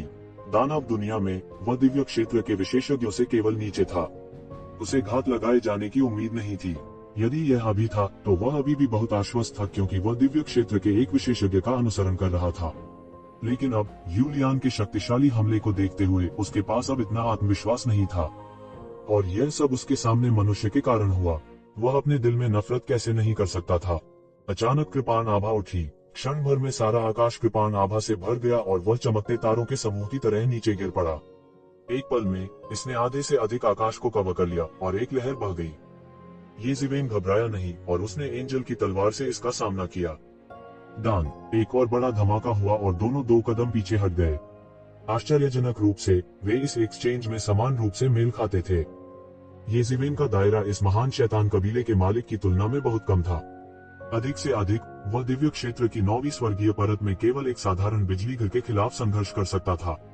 एक शीर्ष गुरु के सामने जो पहले ही दिव्य क्षेत्र की 9वीं स्वर्गीय परत में कदम रख चुका था, उसके पास अभी भी उससे निपटने का कोई तरीका नहीं था। हालांकि उसके पास एंजल की तलवार थी। इस बार जादू के औजारों के मामले में उनका पलड़ा भारी था, जिससे उन्हें आकाशीय क्षेत्र के 9वें स्वर्ग के शिखर पर विशेषज्ञों के खिलाफ लड़ने की अनुमति मिली। इस बार येजिवेन ने हमला करने की पहल की। उसके हाथ में देवदूत की तलवार हल्की हल्की रोशनी से खिल रही थी। यह अचानक बाहर निकला। यह एक साधारण वार था, लेकिन इसमें जबरदस्त गति थी। जो कोई भी इस महान गति को रोकना चाहता था वह बिना दफन स्थान के मर जाता था। हालांकि येजिवेन एक तलवारबाज नहीं था, लेकिन तलवारबाजी के लिए उसका अपना सबसे अच्छा परिचय था। यह तलवार बिना किसी कौशल के कुशल थी। यह अपने सींग पर मृग की तरह लटक रहा था, लेकिन शक्ति आश्चर्यजनक रूप से महान थी। और दिव्य प्राणी क्षेत्र के 9वें स्तर पर यह बूढ़ा शैतान अंततः समझ गया कि वह जिसका सामना करने जा रहा था वह शायद कोई सामान्य व्यक्ति नहीं था। आम लोगों की तुलना येज़ेबेल से बिल्कुल भी नहीं की जा सकती थी। उसने जल्दी से राक्षसी कृपाण को अपने हाथ में लहराया और हजारों कृपाण छायाओं को काट डाला। स्वर्ग स्तर का शीर्ष स्तर का जादू उपकरण उसके शक्तिशाली क्षेत्र और शक्ति के साथ मेल खाता था और शक्ति का प्रयोग अद्भुत था। कुछ समय के लिए वह वास्तव में येज़ेबेल के साथ समान रूप से मेल खाता था और वह बिल्कुल भी नुकसान में नहीं पड़ा। बूम बूम बूम, येज़ेबेल और उन्होंने एक पल में हजारों वार किए और हर बार उतार चढ़ाव पिछली बार की तुलना में अधिक तीव्र थे। हर बार येज़ेबेल की तलवार की रोशनी और प्रतिद्वंद्वी की कृपाण की रोशनी भयानक रोशनी के साथ फूट पड़ती थी। दोनों यही नहीं रुके और जमकर मारपीट करने लगे। और इस समय आकाशीय क्षेत्र की 9वीं स्वर्गीय परत के अन्य स्वामी भी येकियान और येज़ुकोन द्वारा पाए गए थे। यह एक दुर्लभ अवसर था। येज़ेबेल की तरह उनके विरोधी भी दिव्य क्षेत्र की 9वीं स्वर्गीय परत के शिखर पर भयानक स्वामी थे। यदि यह सामान्य समय में था तो लड़ने के लिए ऐसे शीर्ष गुरु को खोजने के लिए स्वाभाविक रूप से इसमें शामिल जोखिमों का उल्लेख करने की कोई आवश्यकता नहीं थी। लेकिन अब वे सब बाहर जा सकते थे। अंडरवर्ल्ड फॉर्मेशन के हेड सम्राट की सुरक्षा के साथ वे आसानी से अपनी रक्षा कर सकते थे, इसलिए खतरे के बारे में चिंता करने की बिल्कुल भी आवश्यकता नहीं थी और वे सब कुछ कर सकते थे। इसके अलावा वे मानव जाति की शीर्ष प्रतिभाओं में से भी थे और उनमें से प्रत्येक की अपनी गुप्त तकनीकें थी। इस समय वे वास्तव में अपने विरोधियों के साथ समान रूप से मेल खाते थे। विशेष रूप से येकियान अंडरवर्ल्ड फॉर्मेशन के हेड सम्राट के वातावरण के तहत स्नो जेड तलवार के साथ जो लंबे समय से एक में परिष्कृत की गई थी, वह वास्तव में अपने प्रतिद्वंद्वी को दबाने में सक्षम थी और धीरे धीरे ऊपरी हाथ प्राप्त कर लिया। ऐसा लगता था कि हर तलवार बर्फ और बर्फ की दुनिया को ढांकती है, अतुलनीय रूप से शक्तिशाली और धीरे धीरे अपनी शैली प्रकट करती है। एक पौराणिक देवी की तरह हर तलवार पृथ्वी को चकनाचूर कर देने वाली थी, फिर भी खामोश थी। परमेश्वर के पुत्र के रूप में येज़ुकोन अधिक से अधिक शक्तिशाली हो गया क्योंकि उसकी रक्तरेखा उत्तेजित हो गई थी। यहाँ तक दिव्य क्षेत्र के 9वें आकाश के शिखर पर किसी के सामने भी जो उससे कहीं अधिक शक्तिशाली था, वह बिल्कुल भी नुकसान में नहीं था। उनकी शक्तिशाली रक्तरेखा ने उन्हें शक्तिशाली जादुई शक्तियां प्रदान की। साधारण रक्त रेखाओं वाले सामान्य लोगों की तुलना उनसे कैसे की जा सकती है? येकियोन की युद्ध क्षमता को कम करके नहीं आंका जाना चाहिए। उसके हाथ में लोहे का पंखा लगातार लहरा रहा था और हवा के नियम उसके चारों ओर घनीभूत हो रहे थे। जैसे ही उसने आक्रमण किया, एक भयानक तूफान प्रकट हुआ। इसने न केवल उसके प्रतिद्वंदी की उन्नति को रोका, बल्कि उसके भागने के मार्ग को भी अवरुद्ध कर दिया। येकियोन केवल उसके साथ आज्ञाकारी रूप से लड़ सकता था और उसका अभ्यास भागीदार बन सकता था। ये कबीले के 3 शीर्ष युवा प्रतिभाओं का सामना करते हुए यहाँ तक युद्ध कठोर बूढ़े राक्षस भी कुछ समय के लिए कुछ नहीं कर सके। यहाँ तक किंग लुओ को भी आकाशीय क्षेत्र की 7वीं स्वर्गीय परत पर लड़ने के लिए एक राक्षस मिला। हालांकि उसके लिए यह उसके दायरे और ताकत से परे था। अंडरवर्ल्ड फॉर्मेशन के हेड सम्राट की मदद से उसके पास जीतने का मौका था। वह इस लड़ाई का उपयोग आकाशीय क्षेत्र की 6ठी स्वर्गीय परत को एक झटके में तोड़ने के लिए करना चाहती थी। हालांकि वह अभी भी समूह में सबसे नीचे थी, वह दिव्य क्षेत्र की 7वीं स्वर्गीय परत से दूर नहीं थी। इस समय अन्य राक्षस और भी अधिक घबराए हुए थे, दूसरों का समर्थन करने में असमर्थ थे, क्योंकि अंडरवर्ल्ड फॉर्मेशन के हेड सम्राट सक्रिय थे। हर पल अनगिनत जल ड्रैगन हमला कर रहे थे। उनके पास अगुएरो जैसी भयानक ताकत नहीं थी जो इन पानी के ड्रैगन को अनदेखा कर सके। बस ये पानी के ड्रैगन अकेले ही उन्हें डराने के लिए काफी थे, अपने हाथों को बिल्कुल मुक्त करने में असमर्थ। यहाँ तक ये कबीले के साथ लड़ने वाले राक्षस भी ऊपरी हाथ हासिल नहीं कर सके, क्योंकि ये पानी के ड्रैगन किसी भी समय हमला कर सकते थे और अंडरवर्ल्ड फॉर्मेशन के हेड सम्राट का दमन। उन्होंने पूरी कोशिश करने की हिम्मत नहीं की, इस डर से कि अंडरवर्ल्ड फॉर्मेशन के हेड सम्राट का पलड़ा भारी हो जाएगा। हा, फिर आओ, मेरी तलवार खाओ। येज़ेबेल जोर से हंसी और उसके हाथ में एंजल की तलवार लोगों के मन को पढ़ने में सक्षम लग रही थी। यह आकार में 2 गुना हो गया, एक भारी तलवार बन गया। येज़ेबेल के नियंत्रण में तलवार फिर से कट गई। ऐसा लग रहा था कि येज़ेबेल तलवारबाजी का अभ्यास कर रही है और यह सबसे सरल चाल थी, तलवार की सबसे बुनियादी चाल। सभी तलवार चालें इसी से विकसित हुई हैं, या यह कहा जा सकता है कि यह सभी तलवार चालों का संक्षेपण था। यह एक साधारण स्लैश था, लेकिन इसमें एक अद्वितीय गति थी। तलवार का एक आकस्मिक प्रहार एक जबरदस्त गति ला सकता है जो पूरे आकाश में फैल गया। उस भयानक गति ने महान दानव कबीले विशेषज्ञ को पूरी तरह से उसके सामने खड़ा कर दिया, जिससे उसका बचना असंभव हो गया। वह केवल आज्ञाकारी रूप से इस तलवार को आमने सामने ले जा सकता था। बजना, टक्कर की एक और जोरदार आवाज हुई, जिसके बाद एक बड़ी गर्जना हुई। महान दानव कबीले विशेषज्ञ ने अचानक अपने आतंक का पता लगाया कि उसके हाथ में राक्षसी कृपाण दरारों से भरी थी। अभी ये एक शिवेन से अनगिनत बार टकराया था। हालांकि उनका प्रिय जादुई उपकरण अद्भुत था और पहले से ही एक शीर्ष स्तर का स्वर्ग स्तर का जादुई उपकरण था, यह इस बात पर भी निर्भर करता था कि इसकी तुलना किसके साथ की गई थी। ये जिवेन की एंजल तलवार की तुलना में, जिसने स्वर्ग स्तर के जादुई उपकरण के अस्तित्व को पार कर लिया था, ऐसा लग रहा था कि इसका कोई मुकाबला नहीं है। इतनी टक्कर सहने के बाद भी उसकी हथेली में दरारें पड़ गई थी। हालांकि ये समस्या नहीं थी, असल दिक्कत यह थी कि उसकी हथेली पूरी तरह से गेंद में बदल गई थी। भयानक शक्ति ने उसके अंगूठे और तर्जनी के बीच के जाले को तोड़ दिया था। धीरे धीरे प्रत्येक टक्कर के साथ यह पूरी तरह से सड़े हुए मांस की गेंद में बदल गया था। यहाँ तक डेविल रेस की काया के साथ भी उसके लिए पूरी तरह से ठीक होने का कोई रास्ता नहीं था। इससे अंदाजा लगाया जा सकता है कि उनके हाथ में लगी चोट कितनी गंभीर है। न केवल उसकी हथेली बल्कि उसके हाथ भी पूरी तरह से सुन्न हो गए थे। उसने एक शिवेन को डरावनी दृष्टि से देखा, उसे विश्वास नहीं हो रहा था। क्या वह अब भी एक इंसान है? क्या वह अभी भी एक इंसान है जिसे आसानी से सभी राक्षसों की आंखों में भीड़ की तरह धमकाया जाता है? वह मानव त्वचा में बस एक टायरानोसोरस है।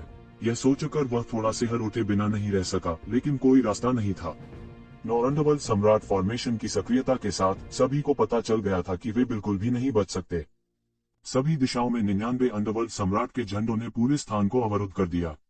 तो जिवेन ने गठन को स्थापित करने के लिए उपयोग किए जाने वाले 9 अंडरवर्ल्ड सम्राट झंडों को परिष्कृत करने के लिए आधे महीने से अधिक समय तक कार्रवाई नहीं की। हालांकि यह केवल एक गठन ध्वज था, शक्ति भी अच्छी थी। वे सब के सब स्वर्ग के प्रतिशोध मार्शल यंत्र थे। हालांकि उनकी तुलना अंडरवर्ल्ड के 9 सम्राटों के झंडों से नहीं की जा सकती थी। सामान्य तौर पर वे पहले से ही बहुत अच्छे थे।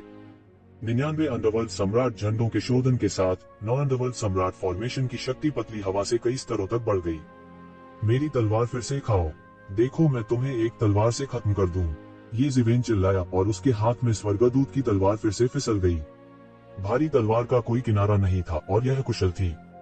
बूम! एक जोर की गर्जना के साथ इस 9वें स्तर के दिव्य दायरे के महान दानव कबीले के हाथ में राक्षसी कृपाण पूरी तरह से चकनाचूर हो गया और राक्षसी कृपाण की हथियार भावना पूरी तरह से नष्ट हो गई। ये जिवेन की एंजल तलवार की गति कम नहीं हुई और यह सीधे फिर से नीचे गिर गई। टफ! तलवार की रोशनी के देह में प्रवेश करने की आवाज के साथ यह 9वें स्तर का दिव्य क्षेत्र महान दानव कबीले का मास्टर सीधे आधे में कट गया था। हाथ में 100,000 अंक। घाटी में जहां मानव जाति इकट्ठा हुई थी, एक उग्र वस्त्र में एक युवक शून्य में तैर रहा था। इस समय वह भावहीन होकर अन्य लोगों की रिपोर्ट सुन रहा था। तो भूतियान यंग को ये जिवेन ने पकड़ लिया। बहुत देर के बाद उग्र लबादे में युवक ने अपना मुंह खोला और कहा, हाँ, यहाँ तक ये कबीले के ये कून थंडर कबीले के लिए जंग हुआ और लिमिटलेस स्टार पैलेस के यंग कंधाई सभी उससे हार गए थे। किसी ने कहा, सूर्य वंश इतना शक्तिशाली था कि हमेशा ऐसे लोग होंगे जो मुंह कबीले को चेहरा देने को तैयार थे। तुमने जो कहा उसमें से 3 को भी एक शिवेन ने हरा दिया था। उग्र लबादे में युवक ने ठंडे स्वर में कहा, हाँ, कितना कचरा है, उनमें से 4 उनमें से 1 को भी नहीं हरा सके।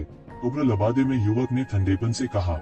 उसके सामने का युवक बार बार फूट फूट कर मुस्कुराए बिना नहीं रह सका।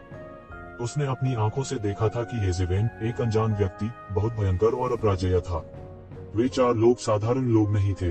जब तक 4 टाइकून व्यक्तिगत रूप से कार्रवाई नहीं करते, अन्यथा कोई यह कहने की हिम्मत नहीं करता कि वे उन 4 लोगों को मजबूती से दबा सकते थे। विशेष रूप से लेई जेंग हुआ, जिन्हें शीर्ष 10 में स्थान दिया गया था। ऐसी अत्याचारी ताकत अप्रत्याशित रूप से ये शिवेन के हाथों हार गई थी। इससे यह देखा जा सकता था कि ये शिवेन की उग्रता स्पष्ट थी। हालांकि सामने वाला भी ऐसा कहने के योग्य था, क्योंकि वह भी एक अजय और निर्दयी व्यक्ति था। यहाँ तक वह भी, जो शीर्ष 100 में स्थान पर था और मानव जाति का एक शीर्ष प्रतिभाशाली भी था, यह कहने की हिम्मत नहीं हुई कि वह एक दुर्जय सर्वोच्च विशेषज्ञ था। युवा पीढ़ी के 4 दिग्गज 4 शाही कुलों से आए थे। जब भी शाही दरबारी संघर्ष होता था, 4 शाही कबीले हमेशा कम संख्या में लोगों को भेजते थे। अधिक से अधिक वे इस बार ये वंश की तरह 6 या 7 लोगों को भेजेंगे, या कम से कम 2 या 3 लोगों को। अधिकांश लोगों के लिए शीर्ष 100 सूची में प्रवेश करने के बाद ही वे इंपीरियल कोर्ट के प्रशिक्षण का ध्यान प्राप्त करने में सक्षम हो सकते थे। हालांकि उन शाही कुलों के लिए जिन्होंने इंपीरियल कोर्ट में प्रवेश किया था, वे इंपीरियल कोर्ट का प्रशिक्षण प्राप्त करने के लिए पैदा हुए थे। इस तरह का अवसर उनके लिए डिस्पेंसेबल था। और सबसे महत्वपूर्ण बात यह है कि लगभग हर बार इंपीरियल कोर्ट स्ट्रगल में 4 शाही कुलों के लोग होंगे जो बाहर खड़े होंगे और शीर्ष 4 पदों पर काबिज होंगे। समय के साथ शाही कुलों के सबसे मजबूत विशेषज्ञों को 4 दिग्गजों के रूप में जाना जाएगा। इस बार फावुशुंग शीर्ष पर पहुंच गए थे और शीर्ष 3 स्थानों पर कब्जा कर लिया था। तब येज़िवेन ने हाथ मिलाकर 4 महान विशेषज्ञों को हरा दिया था। यहाँ तक कि कियान और येज़ुकोन को भी भीड़ ने अनुकूल रूप से देखा। उनका मानना कि अगर वे अगली इंपीरियल कोर्ट प्रतियोगिता में भाग लेते हैं तो वे निश्चित रूप से सबसे मजबूत खिलाड़ियों में से एक बनने में सक्षम होंगे। यह व्यक्ति 4 दैत्यों में से एक था, म्यू तियानफैंग का भयानक प्रतिभा। इस बार म्यू कबीले ने कुल 2 लोगों को भेजा। मू तियानफोन को दूसरा और मू तियानयंग को 11वां स्थान दिया गया। उनमें से 2 ने शीर्ष 20 स्थानों में से 2 पर कब्जा कर लिया। शाही कबीले की शक्ति स्पष्ट थी। हा, ऐसा लगता है कि यह येज़िवेन काफी दिलचस्प है। हमारी मानव जाति के अधिक से अधिक जीनियस हाल के वर्षों में प्रकट हुए हैं। यह एक अच्छी बात है। उसके जाते ही एक और युवक दिल खोलकर हंसा। कई लोगों ने उन्हें पहली नजर में ही पहचान लिया था। वह युवा पीढ़ी के 4 दिग्गजों में से एक थे, युवा पीढ़ी के शीर्ष विशेषज्ञ थे और ताई कैंग शाही परिवार के नेता थे, जो 4 शाही परिवारों में से एक थे। बाई फैंग भी एक शक्तिशाली शाही परिवार था, जो सूर्य शाही परिवार के साथ कंधे से कंधा मिलाकर खड़ा हो सकता था। इस समय केवल बाई फैंग ने मू तियानफैंग के गुस्से भरे शब्दों का जवाब देने की हिम्मत की। ताई कैंग शाही परिवार के पूर्वज राजा ताई कैंग मानव जाति के एक शीर्ष विशेषज्ञ भी थे। उन्होंने मानव जाति की रक्षा की और अंत में उन्हें राजा ताई कैंग की उपाधि से सम्मानित किया गया। वह सूर्य राजा और चंद्रमा राजा के बाद मानव जाति का तीसरा अद्वितीय राजा था। इसके अलावा यह कहा गया था कि राजा ताई कांग की बड़ी उपलब्धियां थीं और वह सम्राट के दायरे से केवल एक कदम दूर था। उन्हें प्राचीन काल से मानव जाति के पहले राजा के रूप में जाना जाता था। हालांकि वह अपने बाद के वर्षों में रहस्यमय तरीके से गायब हो गया और लगभग मानव जाति को दुश्मन के हाथों में गिरने का कारण बना। उस समय राक्षस जाति में एक महान राक्षस बी फैंग दिखाई दिया। इसने दानव जाति की कई ताकतों को एकजुट किया और दानव क्षेत्र से अपना रास्ता मारना चाहता था और अपनी पैतृक भूमि पर कब्जा करना चाहता था। मानव जाति बंजर भूमि के केंद्र में स्थित थी और सबसे पहले इसका खामियाजा भुगतना पड़ा।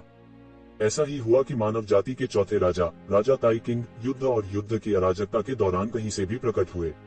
उसने देश को पुनर्गठित किया और अंततः दानव जाति के खिलाफ संघर्ष करने और दानव जाति को दानव क्षेत्र से बाहर निकलने से रोकने में कामयाब रहा।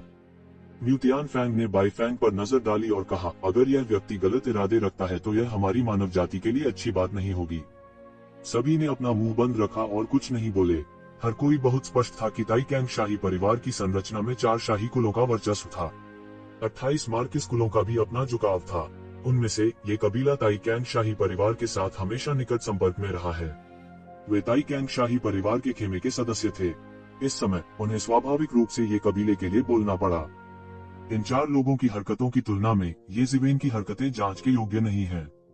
वे चारों सेना में शामिल हो गए। हाँ, यह एक मजाक होगा अगर यह बाहर हो गया। उन चारों का येज़िवेन के साथ कोई मुकाबला नहीं था। बाई फैंग ने उपहास किया, म्यू तियानफैंग, अगर मैं तुम होते तो बेहतर होता कि मैं इस मामले में हस्तक्षेप न करूं। इस बारे में बात न करें कि आप इस मामले को सुलझा सकते हैं या नहीं। आइए इस तथ्य के बारे में बात करते हैं कि वे विशेषज्ञों पर घात लगाने के लिए सेना में शामिल हो गए। दिन के उजाले में मानव जाति का आपको पता होना चाहिए कि यह किस तरह का अपराध है। इस समय एकता शब्द का बहुत महत्व है। मुझे तुमसे और कुछ कहने की जरूरत नहीं है। यहाँ तक अगर यह दिखावे के लिए है तो भी आपका म्यू कबीले इस तरह से कार्य करेगा। निस्संदेह सबसे महत्वपूर्ण बात यह है कि जैसा कि आपने कहा, ये चारों कचरा हैं। वे चारों सेना में शामिल हो गए और फिर भी वे येज़िवेन को नीचे नहीं गिरा सके। आपके म्यू कबीले के लिए यह पहले से ही एक बड़ा नुकसान है। क्या आप अभी भी हंगामा करना चाहते हैं? हमारे म्यू कबीले के लोगों का न्याय करना आपके ऊपर नहीं है। मू तियानफैंग ने ठंडेपन से कहा।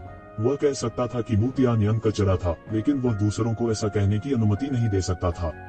म्यू कबीले ने जो गरिमा खो दी है, हम उसे खुद पा लेंगे। कोई भी म्यू कबीले की गरिमा पर कदम नहीं रख सकता। फावुशुंग ऐसा नहीं कर सकता और येज़िवेन भी नहीं कर सकता। कैसी इज्जत, क्या यह थोड़ा गंभीर नहीं है? इसके अलावा हो सकता है कि आप उसके मैच न हो। बाई फैंग ने कहा, हालांकि उन 4 लोगों का हमारे लिए कोई मुकाबला नहीं है। मुझे एक ही बार में चारों को हराने के लिए उसकी ताकत के बारे में अधिक कहने की आवश्यकता नहीं है। और क्या उसने यह नहीं कहा था कि वह सब कुछ पलटने वाला है? अब जब समय लगभग समाप्त हो गया है तो हम यह भी देख सकते हैं कि वह कैसे स्थिति को बदलने जा रहा है। बाई फैंग ने हंसते हुए कहा, आप इस तरह की बकवास मानते हैं? मू तियानफैंग ने ठंडेपन से कहा, अब तक कोई हलचल नहीं हुई है। मैं देखना चाहता हूं कि वह किस तरह से पासा पलटता है। जैसा कि येज़िवेन ने पहले कहा था, मू तियानफेंग अधिकांश लोगों की तरह इस पर बिल्कुल भी विश्वास नहीं करता था। आकाशीय क्षेत्र के विशेषज्ञ को मारना इतना आसान कैसे हो सकता है? उसके लिए ये शिवेन ने जो कहा वह भीड़ को खुश करने की कोशिश थी। यह बिल्कुल असंभव था। यह चला गया, येज़िवेन का स्को चला गया। अचानक कोई उत्साह से चिल्लाया। सभी ने यह आवाज सुनी और तुरंत स्कोरबोर्ड की तरफ देखने लगे। स्कोरबोर्ड पर कुल कुछ दर्जन लोग थे। विशाल स्कोरबोर्ड थोड़ा खाली लग रहा था। एक ही बार में सबकी निगाहें येज़िवेन के नाम पर टिक गई। मूल रूप से जब उसने कहा कि वह बाजी पलटने जा रहा है, तो कुछ लोग कुछ समय के लिए उसकी बाजी पलटने की उम्मीद में उसकी प्रतीक्षा कर रहे थे। कौन जानता था कि आधे महीने के बाद भी उसके स्कोर में कोई बदलाव नहीं आया था। इसलिए लोगों ने धीरे धीरे रुचि खो दी और इसे केवल एक मजाक के रूप में माना, एक बहुत ही मजेदार मजाक। लेकिन किसने सोचा होगा कि जब सभी ने पूरी तरह से हार मान ली थी, तो एक शिवेन का स्कोर वास्तव में बढ़ गया था। इसलिए सभी विशेष रूप से उत्साहित थे। एक शक्तिशाली अस्तित्व जो यंग कंगहाई और अन्य लोगों को हरा सकता था, और कई लोगों ने यह भी सोचा कि वह एक शक्तिशाली अस्तित्व था जो 4 दिग्गजों के साथ कंधे से कंधा मिलाकर खड़ा हो सकता था। इस तरह के एक विशेषज्ञ के लिए यह कहना कि वह पासा पलटने वाला था, उसने जो कहा वह छलकते पानी के समान था। वह इसे लापरवाही से कैसे कह सकता है? अपने स्तर पर वे इस सिद्धांत से अच्छी तरह वाकिफ थे कि अंधाधुंध भोजन किया जा सकता है, लेकिन शब्द अंधाधुंध नहीं कहे जा सकते थे। और अब येज़िवेन का स्कोर आखिरकार बदल गया। कमाल है, यह शुरू से ही 100,000 अंक है। कोई उत्साह से चिल्लाया, 100,000 अंक अचानक आ रहे हैं। क्या उसने दिव्य क्षेत्र 9वें दिव्य क्षेत्र विशेषज्ञ को मार डाला? यह असंभव क्यों है? उसने पहले ही कुछ आकाशीय क्षेत्र 9वें आकाशीय क्षेत्र के विशेषज्ञों को हरा दिया था। इस समय एक दिव्य क्षेत्र 9वें दिव्य क्षेत्र दानव को मारना मुश्किल नहीं है। क्या ऐसा हो सकता है कि वह टेबल पलटने के लिए एक बार में 1 दर्जन से अधिक आकाशीय क्षेत्र 9वें आकाशीय क्षेत्र के विशेषज्ञों को मारने जा रहा है? ऐसा कैसे हो सकता है? इतने कम समय में उसे मारने के लिए इतने सारे आकाशीय क्षेत्र 9वें दिव्य क्षेत्र के विशेषज्ञ कैसे हो सकते हैं? ऐसे विशेषज्ञ से सामान्य रूप से मिलना आसान नहीं है। बहुत से लोग अचानक चर्चा करने लगे। हर किसी का अपना निर्णय था और बहुत से लोगों को लगा कि येज़िवेन की अपनी योजनाएं हो सकती है, लेकिन कोई भी वास्तव में अनुमान नहीं लगा सकता था कि येज़िवेन की वास्तविक योजना क्या थी। देखो, यह अभी खत्म नहीं हुआ है। 10,000 अंक इसमें और 10,000 अंक की वृद्धि हुई है, जिसका अर्थ है कि उसने एक और दिव्य क्षेत्र 8वें आकाशीय क्षेत्र विशेषज्ञ का सिर काट दिया है। इस समय बहुत से लोग उत्तेजित होने लगे। इस समय अधिकांश लोगों के लिए पहले स्थान की लड़ाई का उनसे कोई लेना देना नहीं था। इस समय अगर उन्हें एक चौंकाने वाला उलटफेर देखने को मिला तो उनके लिए यह एक बेहद दिलचस्प शो से अलग नहीं था। 10,000 अंक, 1,000 अंक, 100 अंक, येज़िवेन का स्कोर हर किसी की आंखों के सामने पागलों की तरह बढ़ रहा था। 100 अंक, 1,000 अंक, 10,000 अंक, समय समय पर उसका स्कोर लगातार बढ़ता गया। हालांकि इस समय हर कोई युद्ध के मैदान को नहीं देख सकता था, लेकिन अपने स्कोर में लगातार बदलाव के माध्यम से ऐसा लगता था जैसे वे भयंकर युद्ध देख रहे हों। धिक्कार है, यह बहुत नकली है। इतने कम समय में वास्तव में कुछ आकाशीय क्षेत्र 8वें दिव्य क्षेत्र और आकाशीय क्षेत्र 7वें आकाशीय क्षेत्र के विशेषज्ञ मारे गए हैं। FC के मी, यह बहुत नकली है। यह केवल कुछ ही समय रहा है और वास्तव में कुछ 8वें और 7वें आकाशीय क्षेत्र के विशेषज्ञ हैं जो मारे गए हैं। भले ही वे विशेषज्ञ उसे मारने के लिए इकट्ठा हों, यह इतना आसान नहीं होगा। यह भी संभव है। आखिरकार स्काई ह्यूमन दायरे की 9वीं परत के विशेषज्ञ अक्सर अन्य क्षेत्रों से अधीनस्थों को लाते हैं। ठीक वैसे ही जैसे पहले आकाश मानव क्षेत्र की 9वीं परत पर विशेषज्ञों द्वारा मेरा पीछा किया गया था, मैं भी आकाश मानव दायरे की 8वीं और 7वीं परत पर कई राक्षसों को घेरने और उन्हें रोकने में मदद करने के लिए लाया था। कुछ देर के लिए तरह तरह की चर्चाएं होने लगीं। हर किसी की अपनी राय और निर्णय थे, लेकिन बिना किसी अपवाद के वे सभी एक शिवेन से हैरान थे। इस समय मू तियानफेंग की भी बाहें तनी थी। उसे उम्मीद नहीं थी कि जब उसने बाईफेंग को बताया कि एक शिवेन के लिए वापसी करना असंभव है, तो एक शिवेन ने व्यवहारिक कार्यों के साथ इसे साबित कर दिया। हालांकि इस समय उन्हें पार करने के लिए अभी भी लाखों अंकों का अंतर था। उसके लिए यह येज़िवेन द्वारा चेहरे पर थप्पड़ मारने के समान था। तुम क्या सोचते हो? मैंने कहा। बाईफेंग ने मू तियानफेंग पर नजर डाली और कहा, यह कुछ भी नहीं है। उसे अभी भी हमसे आगे निकलने के लिए लाखों अंकों की आवश्यकता है, जब तक कि वह इतने कम समय में 9वें आकाशीय क्षेत्र में 10 राक्षसों का वध नहीं कर सकता। मू तियानफेंग ने ठंडेपन से कहा, हालांकि उसका दिल धूल की तरह धड़क रहा था। सच कहूं तो यह कोई मुश्किल काम नहीं था। 10 9वीं स्वर्गीय परत आकाश मानव क्षेत्र राक्षस एक साधारण 9वीं स्वर्गीय परत आकाश मानव क्षेत्र विशेषज्ञ के लिए एक असंभव कार्य था। हालांकि उनके स्तर के विशेषज्ञों के लिए यह कोई असंभव काम नहीं था।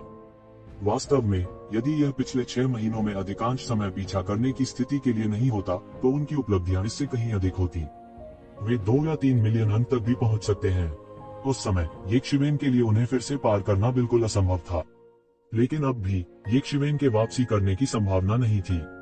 कितना समय बचा था? अगर येज़िवेन कुछ दिनों में वापसी कर सकती है तो क्या यह उन सभी के लिए एक तमाचा नहीं होगा? उन्होंने आधे साल से अधिक समय तक कड़ी मेहनत की थी, फिर भी वे दूसरों से तुलना नहीं कर सकते थे।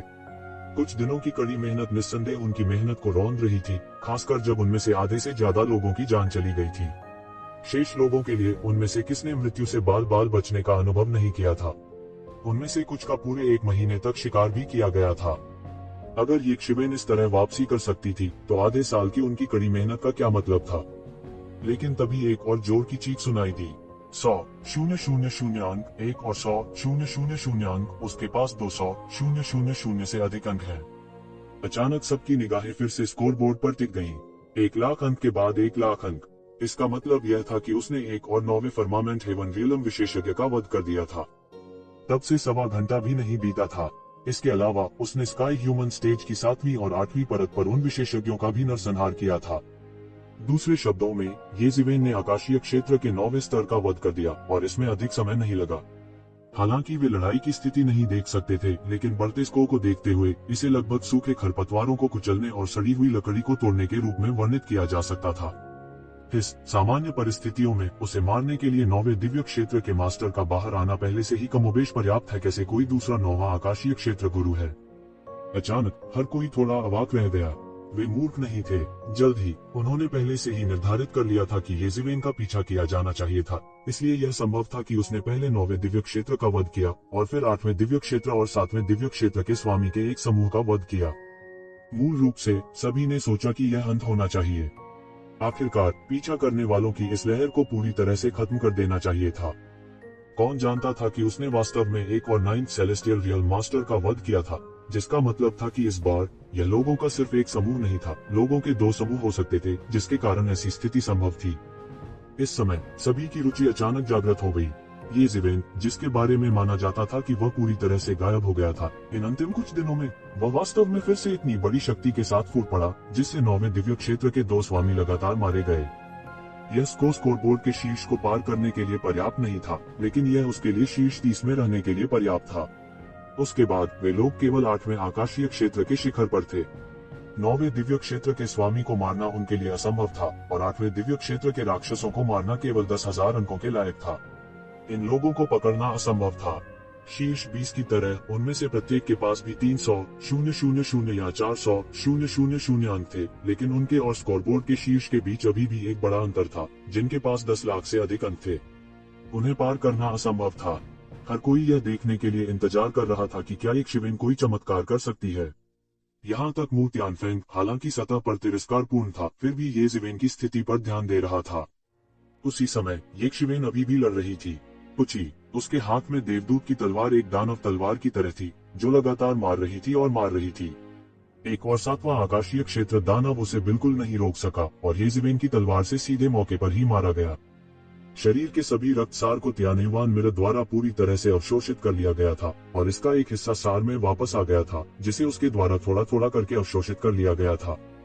अपने वर्तमान दायरे के साथ, हालांकि इसे उच्च नहीं माना जाता था, आवश्यक सार बहुत बड़ा था। 7th फर्मामेंट हेवन रियल्म विशेषज्ञ की हत्या के बाद उसके अंकों में और 1000 अंकों की वृद्धि हुई, लेकिन ये ऐसी चीजें नहीं थी जिन पर उसने ध्यान दिया। उसके लिए, जो अब लाखों अंकों से पीछे था, ये हजारों या यहाँ तक कि 10,000 या यहाँ तक कि सैकड़ों हजारों अंक भी उसकी गिरावट की भरपाई नहीं कर सकते थे। यदि वह स्कोरबोर्ड के शीर्ष पर बैठे लोगों को एक झटके में पार नहीं कर सका, तो उसके पिछले सभी प्रयास शून्य हो जाएंगे और जो कुछ भी उसने पहले कहा था वह एक मजाक बन जाएगा, एक पूर्ण मजाक। कौन जानता था कि कितने लोग उसे स्वयं को मूर्ख बनाते देखने के लिए प्रतीक्षा कर रहे थे। वह इस बारे में बहुत स्पष्ट था और एकमात्र कारक जो यह सब तय कर सकता था वह था अर्गुएलो। अर्गुएलो को मारने से ही उसकी बातों में विस्फोटक वृद्धि हो सकती थी। वापसी की नींव भी अर्गुएलो पर थी। इस समय उसने अर्गुएलो और यूलियान के बीच युद्ध के मैदान को देखा। 2 आकाशीय क्षेत्र के स्वामी, जिनमें से कोई भी बाहरी दुनिया में एक चौंकाने वाला अस्तित्व होगा, वर्तमान में पागलपन से लड़ रहे थे, सबसे केंद्रीय स्थिति पर कब्जा कर रहे थे। इस समय कोई भी बिल्कुल करीब नहीं आ सकता था। यहाँ तक एक दिव्य क्षेत्र के मास्टर की लड़ाई के बाद का परिणाम भी एक सामान्य व्यक्ति की तुलना में बहुत अधिक शक्तिशाली था। यहाँ तक ये ज़िवेन भी उसके करीब नहीं आना चाहती थी। उनके निकट अंतरिक्ष में अनगिनत कानून प्रकट हुए और बलपूर्वक तोड़े गए। अराजकता भी हर जगह फैल गई। हालांकि यूलियान की दिव्य क्षेत्र शक्ति ने अर्गुएलो की मध्य दिव्य क्षेत्र शक्ति को दबा दिया, यह पहले से ही जीवन और मृत्यु का मामला था। यदि वह अपने जीवन को दांव पर लगाकर नहीं लड़ा, तो हो सकता है कि वह यूलियान द्वारा मारा गया हो। अर्गुएलो ने बिल्कुल भी लापरवाह होने की हिम्मत नहीं की। उसके द्वारा तैयार किए गए सभी तुरुप के पत्ते इस क्षण बाहर फेंक दिए गए थे। आपलियान वास्तव में उसे इतनी जल्दी नीचे नहीं गिरा सकते थे। बूम बूम बूम, उनकी लड़ाई के परिणाम बढ़ गए, सूक्ष्म हवाओं में बदल गए, जिससे नौ नीदरलैंड सम्राट जल हिंसक रूप से उतार चढ़ाव करने लगे। हालांकि हर कोई लड़ रहा था, वास्तव में उनके ध्यान का एक हिस्सा दोनों के बीच लड़ाई पर केंद्रित था। सभी जानते थे कि उनकी लड़ाई कितनी भी तीव्र क्यों न हो, वह बेकार थी। उनमें से केवल दो ही युद्ध के परिणाम का फैसला करेंगे। कौन जीता और कौन हारा, यह सीधे तौर पर उनके जीवन और मृत्यु का निर्धारण करेगा। यह विशेष रूप से इन राक्षसों के लिए था जो अब नौ नीदरलैंड सम्राट फॉर्मेशन में फंस गए थे। यह दानव राजा द्वारा बनाई गई एक शक्तिशाली संरचना थी। यूलियान की भयानक ताकत के साथ मिलकर इसने उन्हें अकथनीय रूप से पीड़ित किया। उनके बचने का कोई रास्ता नहीं था। कहने की बात नहीं है, ये ज़िवेन मौत के देवता की तरह इलाके में गश्त कर रही थी। जिन सभी ने भागने की कोशिश की, उनके सिर पूरी तरह से काट दिए गए। आकाशीय क्षेत्र के उन दो नौवें स्वर्ग के विशेषज्ञों की खोज ये ज़िवेन ने की थी जब उन्होंने भागने की कोशिश की थी और फिर उनका सिर पूरी तरह से काट दिया गया था। इस समय यूलियान और अर्गुएलो के बीच लड़ाई भी अपने चरमोत्कर्ष पर पहुंच गई थी। अर्गुएलो, मैं आपको सलाह देता हूं कि आत्मसमर्पण करें और हर किसी का समय बर्बाद करना बंद करें। यूलियान ने कहा, क्या तुम मजाक कर रहे हो? यह कैसे संभव है? अर्गुएलो लगातार दहाड़ता रहा। यूलियान की निरंतर बमबारी का विरोध करने के लिए अंतहीन दानव ऊर्जा उसके शरीर के चारों ओर घनीभूत हो गई। तो मुझे दोष मत दो, यहाँ तक यंग मास्टर भी अधीर हो रहे हैं। यदि आप मर भी जाते हैं तो भी आपको क्षमा नहीं किया जा सकता। आपलियान ने ठंडेपन से कहा। अनगिनत नौ नीदरलैंड सम्राट वाटो उसके शरीर के चारों ओर संघनित होने लगे और शून्य में एक विशाल छवि में संघनित हो गए। यह एक विशाल जल दानव था। जैसे जैसे विशाल जल दानव हिलने लगा, पूरा स्थान पानी की सतह की तरह हो गया, जिसमें लगातार उतार चढ़ाव होता रहा। भयानक आवाजें सभी दिशाओं में फैली हुई हैं। नाइन नीदरलैंड सम्राट वाटो में आपलियान ही एकमात्र शासक थे। वह सबसे शक्तिशाली शासक थी। कई कमजोर शैतान सीधे मौके पर खून की धुंध में फट गए और फिर त्यानयुवान दर्पण द्वारा अवशोषित कर लिए गए। आपके लिए लियान, अगर वह येमो को पुनर्जीवित करना चाहती थी, तो वह इन शैतानों के रक्तसार के बिना नहीं कर सकती थी। इतना मजबूत, इतना डरावना, ये शिवन को सहायक कहाँ मिला? यह वास्तव में एक दानव है। इस समय ये क्यूओंग ने यूलियान की स्थिति पर नजर रखने के लिए भी समय लिया। सौभाग्य से उसे राहत मिली कि यूलियान अर्गुएलो को पूरी तरह से दबा सकता है। इस समय अंत में हर कोई समझ गया कि ये शिवेन इतना आश्वस्त क्यों था कि वह पासा पलट सकता था। इसके बारे में सोचे, अगर उसके पास ऐसा कोई योद्धा होता तो उसका स्कोर बहुत पहले ही 2 मिलियन अंकों को पार कर चुका होता। मुझे तुम्हें खत्म करने दो, आपलियान ने ठंडेपन से कहा। तुम लियान की अभिव्यक्ति ठंडी हो गई। एक स्वर्ग के अंत क्षेत्र के विशेषज्ञ के पास भयानक ताकत थी जिसकी आम लोग कल्पना भी नहीं कर सकते थे। यहाँ तक स्वर्ग के अंत क्षेत्र के 9वें स्तर के विशेषज्ञ भी उनके एक भी झटके का सामना नहीं कर सके। यहाँ तक कि क्यूओंग और अन्य लोगों ने भी अपनी आंखें चौड़ी कर ली। हेवंस एंड रियलम के दो विशेषज्ञों के बीच लड़ाई दुर्लभ थी। यह उनके लिए बहुत फायदेमंद होगा जब वे भविष्य में स्वर्ग के अंतिम क्षेत्र में कदम रखने की कोशिश करेंगे। उस समय अगुएरो के हाथ में भाला आखिरकार चला गया। एक मूसलाधार भाला प्रकाश फूट पड़ा, एक मूसलाधार लहर में बदल गया जो तुरंत ही यूलियान की ओर आ गई। इस बार वह पहला कदम उठाना चाहता था। उसके सामने जो सुंदर स्त्री थी वह बहुत भयानक थी। वह इतनी शक्तिशाली थी कि उसे अपने दिल की गहराई से ठंडक महसूस हुई। ऐसे शीर्षस्थ विशेषज्ञ का सामना करते हुए वह केवल पूरी ताकत लगा सकता था। केवल बाहर जाकर ही उसके बचने का मौका होगा। यूलियान का चेहरा भावहीन था। उसके हाथ की एक लहर के साथ अंतहीन पाताल लोक उसके हाथ में एक लंबी तलवार में संघनित हो गया। उसने लापरवाही से तलवार से वार किया, लेकिन ऐसा लग रहा था कि वह स्वर्ग और इतिहास की नदी में घुस गई है। हालांकि यूलियान तलवार की खेती करने वाली नहीं थी, लेकिन खेती के अपने स्तर पर वह अभी भी भयानक शक्ति को उजागर करने में सक्षम थी। बूम! प्रकाश की दो किरणें शून्य में भयंकर रूप से टकराईं, शून्य को चकनाचूर कर दिया और सब कुछ तहस नहस कर दिया। इसके बाद की स्थिति बढ़ गई और अंडरवर्ल्ड का पूरा शाही पानी पागलपन से उबलने लगा। अंडरवर्ल्ड के रॉयल वाटर की अनगिनत बूंदें मौके पर ही आधी कट गईं। हालांकि जिस भाले की रोशनी से उसने छुरा घोंपा वह पूरी तरह से ढहने से पहले थोड़ी देर के लिए ही चला। हालांकि वह स्वर्ग के अंत क्षेत्र का विशेषज्ञ भी था, लेकिन जिस विशेषज्ञ का वह सामना कर रहा था वह बहुत मजबूत था। वह स्वर्ग के अंतिम क्षेत्र की विशेषज्ञ थी। वह उससे सिर्फ एक क्षेत्र ऊंची थी, लेकिन यह एक खाई की तरह थी। तलवार का प्रकाश आकाश में फैल गया और हवा के साथ बढ़ता गया। यह अगुएरो की ओर पहाड़ की तरह गिरा। बूम! एक और बड़ा विस्फोट हुआ क्योंकि तलवार की रोशनी सीधे अगुएरो के भाले पर जा गिरी। डांग! अगुएरो की बाहों में एक शक्तिशाली बल के रूप में एक बड़ा विस्फोट हुआ। एक हिंसक शॉकवेव ने आखिरकार उसके लिए अपने हाथ में भाले को पकड़ना असंभव बना दिया। जोर से भिनभिनाहट की आवाज के साथ वह उड़ गया और प्रकाश की एक किरण में बदल गया जो आकाश में गायब हो गई। कोई नहीं जानता था कि वह कहाँ उड़ गया था। हर किसी को पता होना चाहिए कि यूलियान का मूल शरीर एक कलाकृति थी, इसलिए वह ताकत और शक्ति के मामले में किसी से भी कमजोर नहीं थी। केवल इसलिए कि वह एक कमजोर महिला थी, उसे कम आंकना एक बहुत बड़ी गलती होगी। इसे समाप्त करने का समय आ गया है। अर्गुएलो के सामने एक बार फिर से यूलियान की आवाज गूंजी। इस समय वह यह जानकर भयभीत था कि दूरी में एक और यूलियान था। वह इतनी तेज थी कि उसका आफ्टर इमेज हवा में ही रह गया। वह इस समय मुश्किल से गायब होने लगी थी। इससे यह देखा जा सकता था कि यूलियान की गति कितनी तेज थी। यह कहा जा सकता है कि यह बस चौंकाने वाला था। नहीं, तुम ऐसा नहीं कर सकते। अगुएरो भयभीत था। अगुएरो, जो हमेशा एक राजकुमार की तरह रहता था, यह जानकर भयभीत था कि वह जिस स्थिति और दायरे पर हमेशा भरोसा करता था, वह इस महिला के सामने कुछ भी नहीं था। वास्तव में किसी को उसकी परवाह नहीं थी। इस समय उसने आखिरकार प्रतिक्रिया दी, लेकिन यूलियान की तलवार की किरण तेज और जरूरी थी। बस एक पल में यह पहले ही उसकी स्काई पीक पर गिर चुका था। उसके पास केवल खुद को बचाने के लिए उसके सामने कई अवरोध और बचाव स्थापित करने का समय था। फिर यूलियान की तलवार की रोशनी कम हो गई।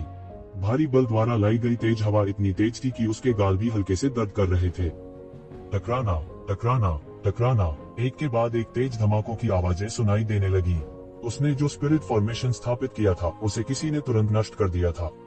यह कहा जाना चाहिए कि इसे यूलियान ने नष्ट कर दिया था। तलवार के प्रकाश की विशाल शक्ति ने उसके शरीर को चीर डाला। उड़ान भरते ही अगुएरो दर्द से कराह उठे। उसकी छाती खून से लथपथ थी और उसके सीने पर एक बड़ा घाव दिखाई दे रहा था।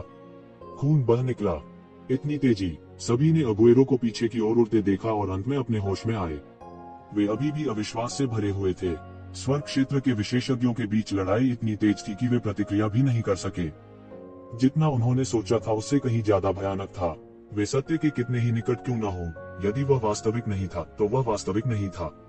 यदि उन्होंने इसे व्यक्तिगत रूप से नहीं देखा होता तो वे यह नहीं समझ पाते कि अंतिम क्षेत्र विशेषज्ञ कितना भयानक था। जैसे ही अल्जीरो का विस्फोट हुआ, हेड्स रॉयल वाटर में एक विशाल हाथ संघनित हो गया। इसने उसे एक पल में पकड़ लिया और उसे मध्य हवा में स्थिर कर दिया। मरना! यूलियान के हाथ में तलवार की रोशनी ऊर्जा की धार की तरह चमकीली थी। यह खालीपन को काटता हुआ अगुएरो के शरीर में घुस गया। टकराना! एक पल में अगुएरो बुरी तरह घायल हो गया। भले ही वह दिव्य क्षेत्र का विशेषज्ञ था, यह बेकार था। ऐसी भयानक तलवार की चमक के सामने वह तुरंत अपंग हो गया। यंग मास्टर, इसे करें। इस समय यूलियान जल्दी से चिल्लाए। ये जिवेन की आवाज अभी गिरी ही थी कि जिस तलवार की रोशनी को उन्होंने बुझाया था वह एक पल में आ गई। ऊंची तलवार ज्योति जहां जहां से गुजरी, सीधे सीधे उसका सिर धड़ से अलग कर दिया गया। अगुएरो ने आखिरकार अपनी अंतिम सांस ली क्योंकि उसका सिर काट दिया गया था। स्वर्ग क्षेत्र के एक विशेषज्ञ का अंत हो गया। अंत में वह यूलियान के हाथों नहीं मरा जो उसके समान स्तर पर था। इसके बजाय वह ये जिवेन के हाथों मरा। दूसरी तरफ जो लोग ये शिवेन की बातों को देख रहे थे वे कुछ देर तक घबराते हुए देखते रहे। ये शिवेन ने और राक्षसों को नहीं मारा, इसलिए उसकी बातों का बढ़ना बंद हो गया। वे थोड़ा खेद महसूस किए बिना नहीं रह सकते थे। उन्होंने उम्मीद नहीं की थी कि यह इस तरह खत्म हो जाएगा। मैं यह जानता था, वह बिल्कुल नहीं जीत सकता था। आखिरी पल में टेबल को बदलना इतना आसान कैसे हो सकता है? किसी ने अवहेलना करते हुए कहा। लेकिन यह पहले से ही बहुत आश्चर्यजनक है। केवल अंतिम क्षण में उनकी रैंकिंग एक बार में 10 स्थानों से अधिक बढ़ गई है। यदि यह जारी रहता है, भले ही वह चैंपियनशिप नहीं जीत सकता, मुझे डर है कि वह शीर्ष 20 में प्रवेश कर सकता है। उसकी ताकत के साथ यहाँ तक शीर्ष 10 में प्रवेश करना भी काफी है। हालांकि अभी जब सभी ने उस पर ध्यान देना बंद कर दिया था, अचानक किसी ने अचानक चिल्लाया। उसने टेबल बदल दी। उसने वास्तव में टेबल बदल दी। सभी को यह जानना होगा कि उपस्थित लगभग सभी युवा पीढ़ी के बीच एक संभ्रांत व्यक्ति थे। चाहे वह उनका स्वभाव हो या साधना, वे सभी उच्च कोटि के अस्तित्व थे। वे हमेशा बहुत शांत रहते थे। साधारण चीजें उन्हें इतना उत्साहित नहीं कर पाएंगी। उनके इतने उत्साहित होने का एकमात्र कारण यह था कि एक शिविन ने वास्तव में बाजी पलट दी थी। उनके अंक, जो कुछ क्षण पहले स्थिर थे, अचानक 1 लाख अंकों से अधिक हो गए। वह 4 मैग्नेट और फावुशुम के बाद 1 लाख अंक तोड़ने वाले छठे व्यक्ति बन गए। इसके अलावा उसका स्कोर पागलपन से बढ़ रहा था। उसने तुरंत शीर्ष 3 प्रतियोगियों को मार डाला और लगभग मू तियान के बराबर हो गया, जो दूसरे स्थान पर था। यह कहा जा सकता है कि वे एक दूसरे के गले मिले हुए थे। सामने का दृश्य सब विस्मय की दृष्टि से देख रहे थे। यह स्कोर के कारण नहीं था। वास्तव में इनमें से बहुत से लोगों ने प्राप्तांकों की बहुत अधिक परवाह नहीं की। उनकी प्रतिभा के साथ भले ही स्कोर पर्याप्त उच्च न हो, इसका कोई मतलब नहीं था। सबसे दिलचस्प बात शीर्ष स्थान के लिए लड़ाई थी। पिछले दिनों यह 4 दिग्गजों के बीच मुकाबला था। इस साल एक और फावुशुम था। अब एक और ये जिवेन थी जो शीर्ष स्थान के लिए तीव्र लड़ाई में शामिल हो गई थी। हालांकि उन्हें इस बात की परवाह थी कि अंकों में इस अचानक वृद्धि के पीछे क्या अर्थ है। वे मूर्ख नहीं थे और स्पष्ट रूप से देख सकते थे कि किसी के अंकों के 1 लाख अंकों से अधिक तुरंत बढ़ने की केवल एक संभावना थी, यानी उसने स्वर्ग क्षेत्र के एक विशेषज्ञ की हत्या कर दी थी। हर कोई हक्का बक्का रह गया। इससे कोई फर्क नहीं पड़ता कि वह किस तरीके से उनका वध करता था। निस्संदेह यह उनके लिए एक अत्यंत अकल्पनीय मामला था। यह भी कहा जा सकता है कि यह कुछ ऐसा था जिस पर वे विश्वास नहीं कर सकते थे। 9वीं कक्षा का दिव्य क्षेत्र साधक वास्तव में दिव्य अंक क्षेत्र के विशेषज्ञों का वध करने में कब सक्षम हुआ? यह बहुत ही स्वर्ग विरोधी था। यह बहुत ही अद्भुत था। एक आकाशीय क्षेत्र विशेषज्ञ, उसने वास्तव में एक आकाशीय क्षेत्र विशेषज्ञ को मार डाला। हे भगवान, क्या मैंने गलत देखा? हे भगवान, मैं पागल हो रहा हूँ, मैं पागल हो रहा हूँ। यह दर्द होता है। उसने वास्तव में यह किया। मैं वास्तव में पागल हो रहा हूँ। बहुत से लोग ये जिवेन की सफलता का इंतजार कर रहे थे। कुछ लोगों ने यह भी महसूस किया कि एक शिवेन के लिए इसे हासिल करना संभव था।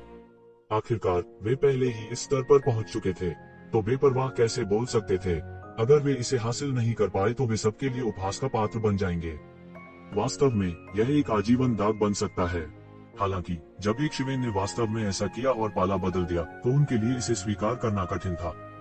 आखिरकार उन्हें विश्वास नहीं हो रहा था कि ये जिवेन अपने दिल की गहराई से इसे हासिल कर सकती है। उनके लिए यह एक काल्पनिक कहानी की तरह था। एक बार जब यह मामला फैल गया तो पूरी दुनिया हिल जाएगी। इससे कोई फर्क नहीं पड़ता कि उसने किस तरीके का इस्तेमाल किया। उसने एक दिव्य दायरे के राक्षस को मार डाला। यह गलत नहीं है।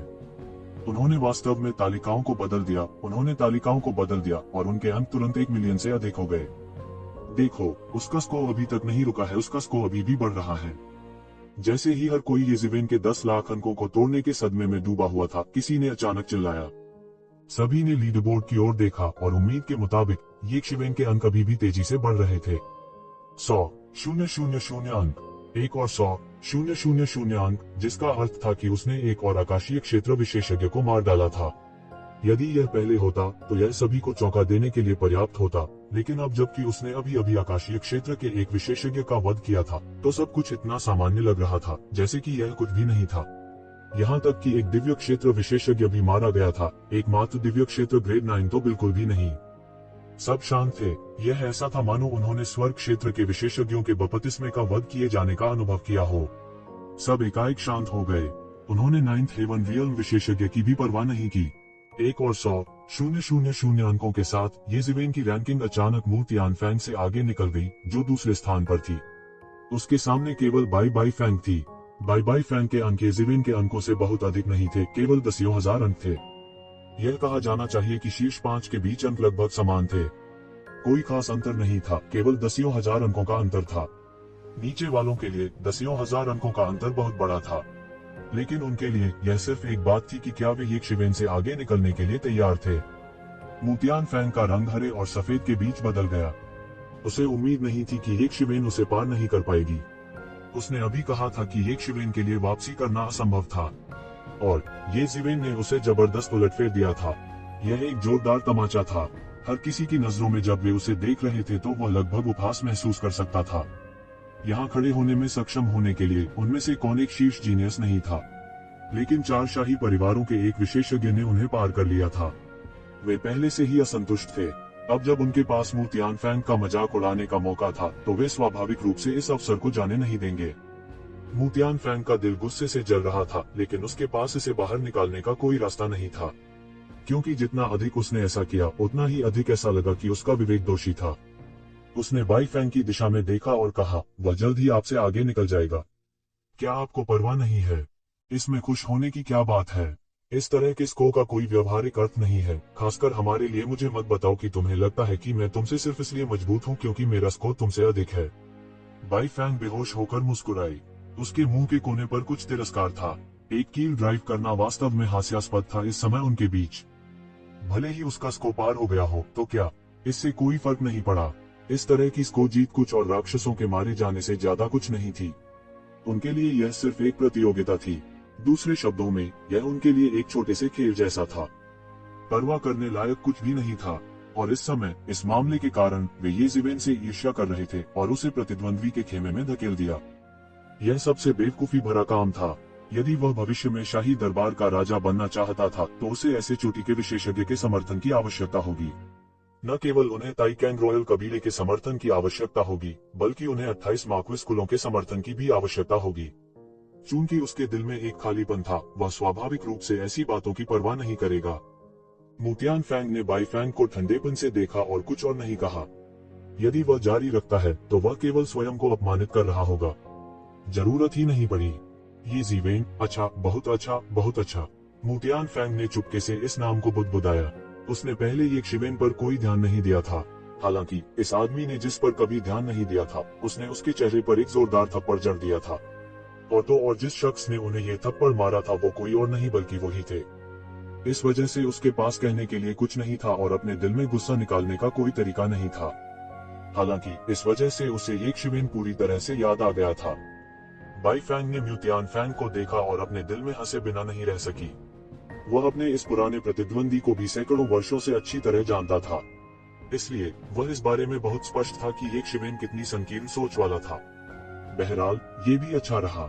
इसके बजाय यह ताइकेंग रॉयल कबीले की दिशा में ये परिवार को आगे बढ़ाएगा। हालांकि उन्होंने सूची भी देखी।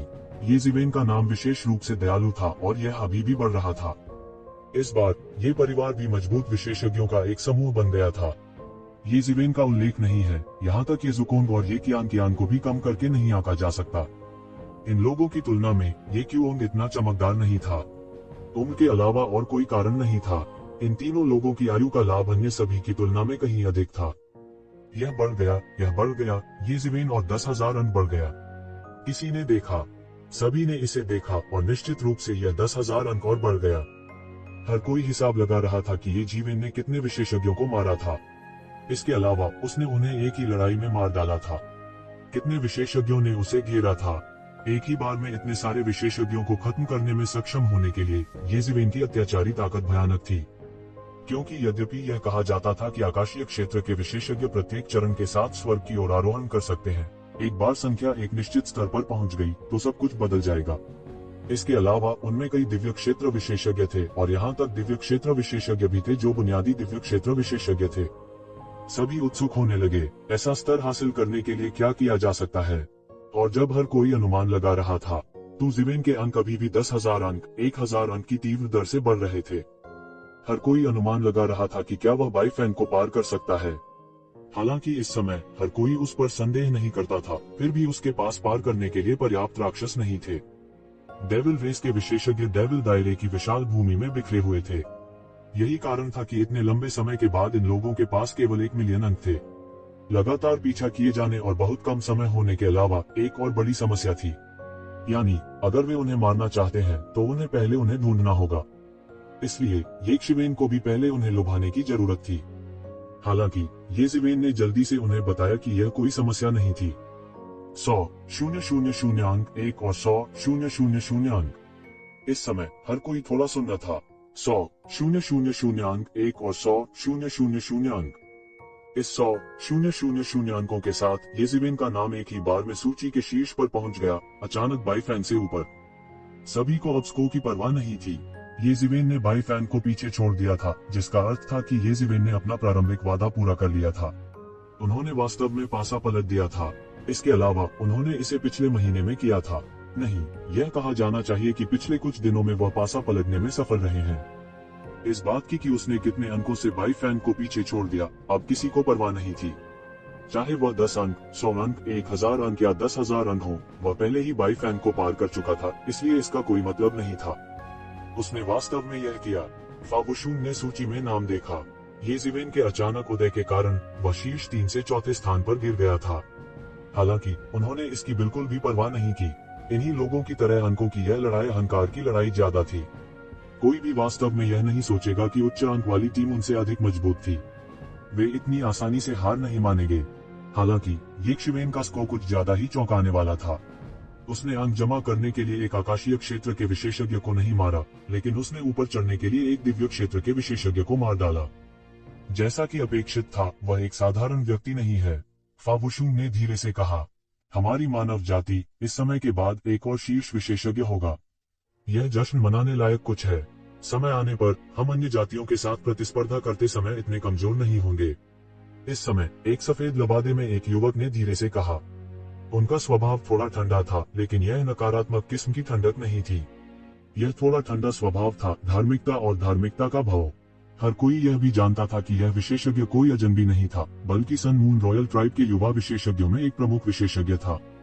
वह फाबुशून के बाद भी दूसरे स्थान पर थे। इस बार सूची में 5वें व्यक्ति Sun Moon royal tribe Yu परिवार के यूरोंग। यह सही है, यह सही है। हाँ, यह समय दिलचस्प है। क्या इसका मतलब यह है कि एक नवागंतुक हम पर कदम रख रहा है? हरे लबादे में एक युवक स्पष्ट आवाज के साथ बड़े कदमों से अंदर आया। वह 28 या 29 साल का था और उसके चेहरे को सुंदर नहीं माना जाता था, केवल साधारण माना जा सकता था, लेकिन उसके पास एक मजबूत आभा थी जो आम लोगों के पास नहीं थी। उसके शरीर में छिपी हुई थी, थोड़ी सी स्पष्ट थी। यह 4 युवा दिग्गजों में से अंतिम भी था, सन मून रॉयल ट्राइब की इस पीढ़ी के शीर्ष नेता युनबू ही। 4 दिग्गजों में वह सबसे प्रसिद्ध व्यक्ति थे। उनका मूल नाम यू बुई नहीं था, लेकिन बाद में उन्होंने इसे बुई में बदल दिया। इसका मतलब था कि उनका हृदय दृढ़ और अटूट था, जो ताओ को आगे बढ़ाने के लिए उनके अटूट दृढ़ संकल्प को दर्शाता है। मूल रूप से, हालांकि यू बुई की प्रतिभा को बुरा नहीं माना जा सकता था, यू परिवार की कई प्रतिभाओं के बीच वह उत्कृष्ट नहीं थे। हालांकि सैकड़ों वर्षों के बाद मूल प्रतिभाएं एक एक करके उनसे आगे निकल गईं और अंत में वे यू परिवार के एक साधारण शिष्य अंततः यू परिवार की इस पीढ़ी के शीर्ष नेता बन गए। ये बातें भी सभी जानते थे, इसलिए वे और भी प्रभावित हुए, क्योंकि एक साधारण व्यक्ति निश्चित रूप से इस स्तर तक नहीं पहुंच पाएगा। ऐसा नवागंतुक जितना अधिक आनंदमय है ना, विशेष रूप से इन परेशान समयों में। बाई बाई फैंग ने मुस्कुराते हुए कहा। यह सही है, इससे कोई फर्क नहीं पड़ता कि उसने किस विधि का उपयोग किया, जब तक उसने शैतान जाति के दिव्य क्षेत्र के विशेषज्ञों को मार डाला, यह निश्चित रूप से उत्सव के योग्य है। यू रोन ने मुस्कुराते हुए कहा, थोड़ी सी भी नाराजगी नहीं, क्योंकि उसका स्कोर पार हो गया था। उनके स्तर पर प्रतियोगिता इस बात पर भी निर्भर करती थी कि मू तियानफैंग की तरह यह इसके लायक था या नहीं, लेकिन अगर ये वे होते तो सिर्फ एक सूची रैंकिंग के लिए येज़ेवेन के साथ दुश्मन बनने की कोई आवश्यकता नहीं थी। यह कहा जा सकता है कि इस तरह के एक शीर्ष विशेषज्ञ के लिए हॉ परिवार में दिखाई देना आसान नहीं था। ऐसे व्यक्ति के पास न केवल अद्भुत प्रतिभा थी, बल्कि स्वर को चुनौती देने वाली किस्मत भी थी। चाहे वह कोई भी हो, वे उसे नाराज नहीं करना चाहते थे। इसे योग करने के लिए ऐसा करने की बिल्कुल भी आवश्यकता नहीं थी। जब वे बोल रहे थे, शून्य में एक हिंसक उतार चढ़ाव था। उसके बाद एक टेलीपोर्टेशन गेट को शून्य में खोल दिया गया। एक आकृति धीरे धीरे उसमें से निकली। उसने भीड़ पर नजर डाली और कहा, क्या सब यहाँ है?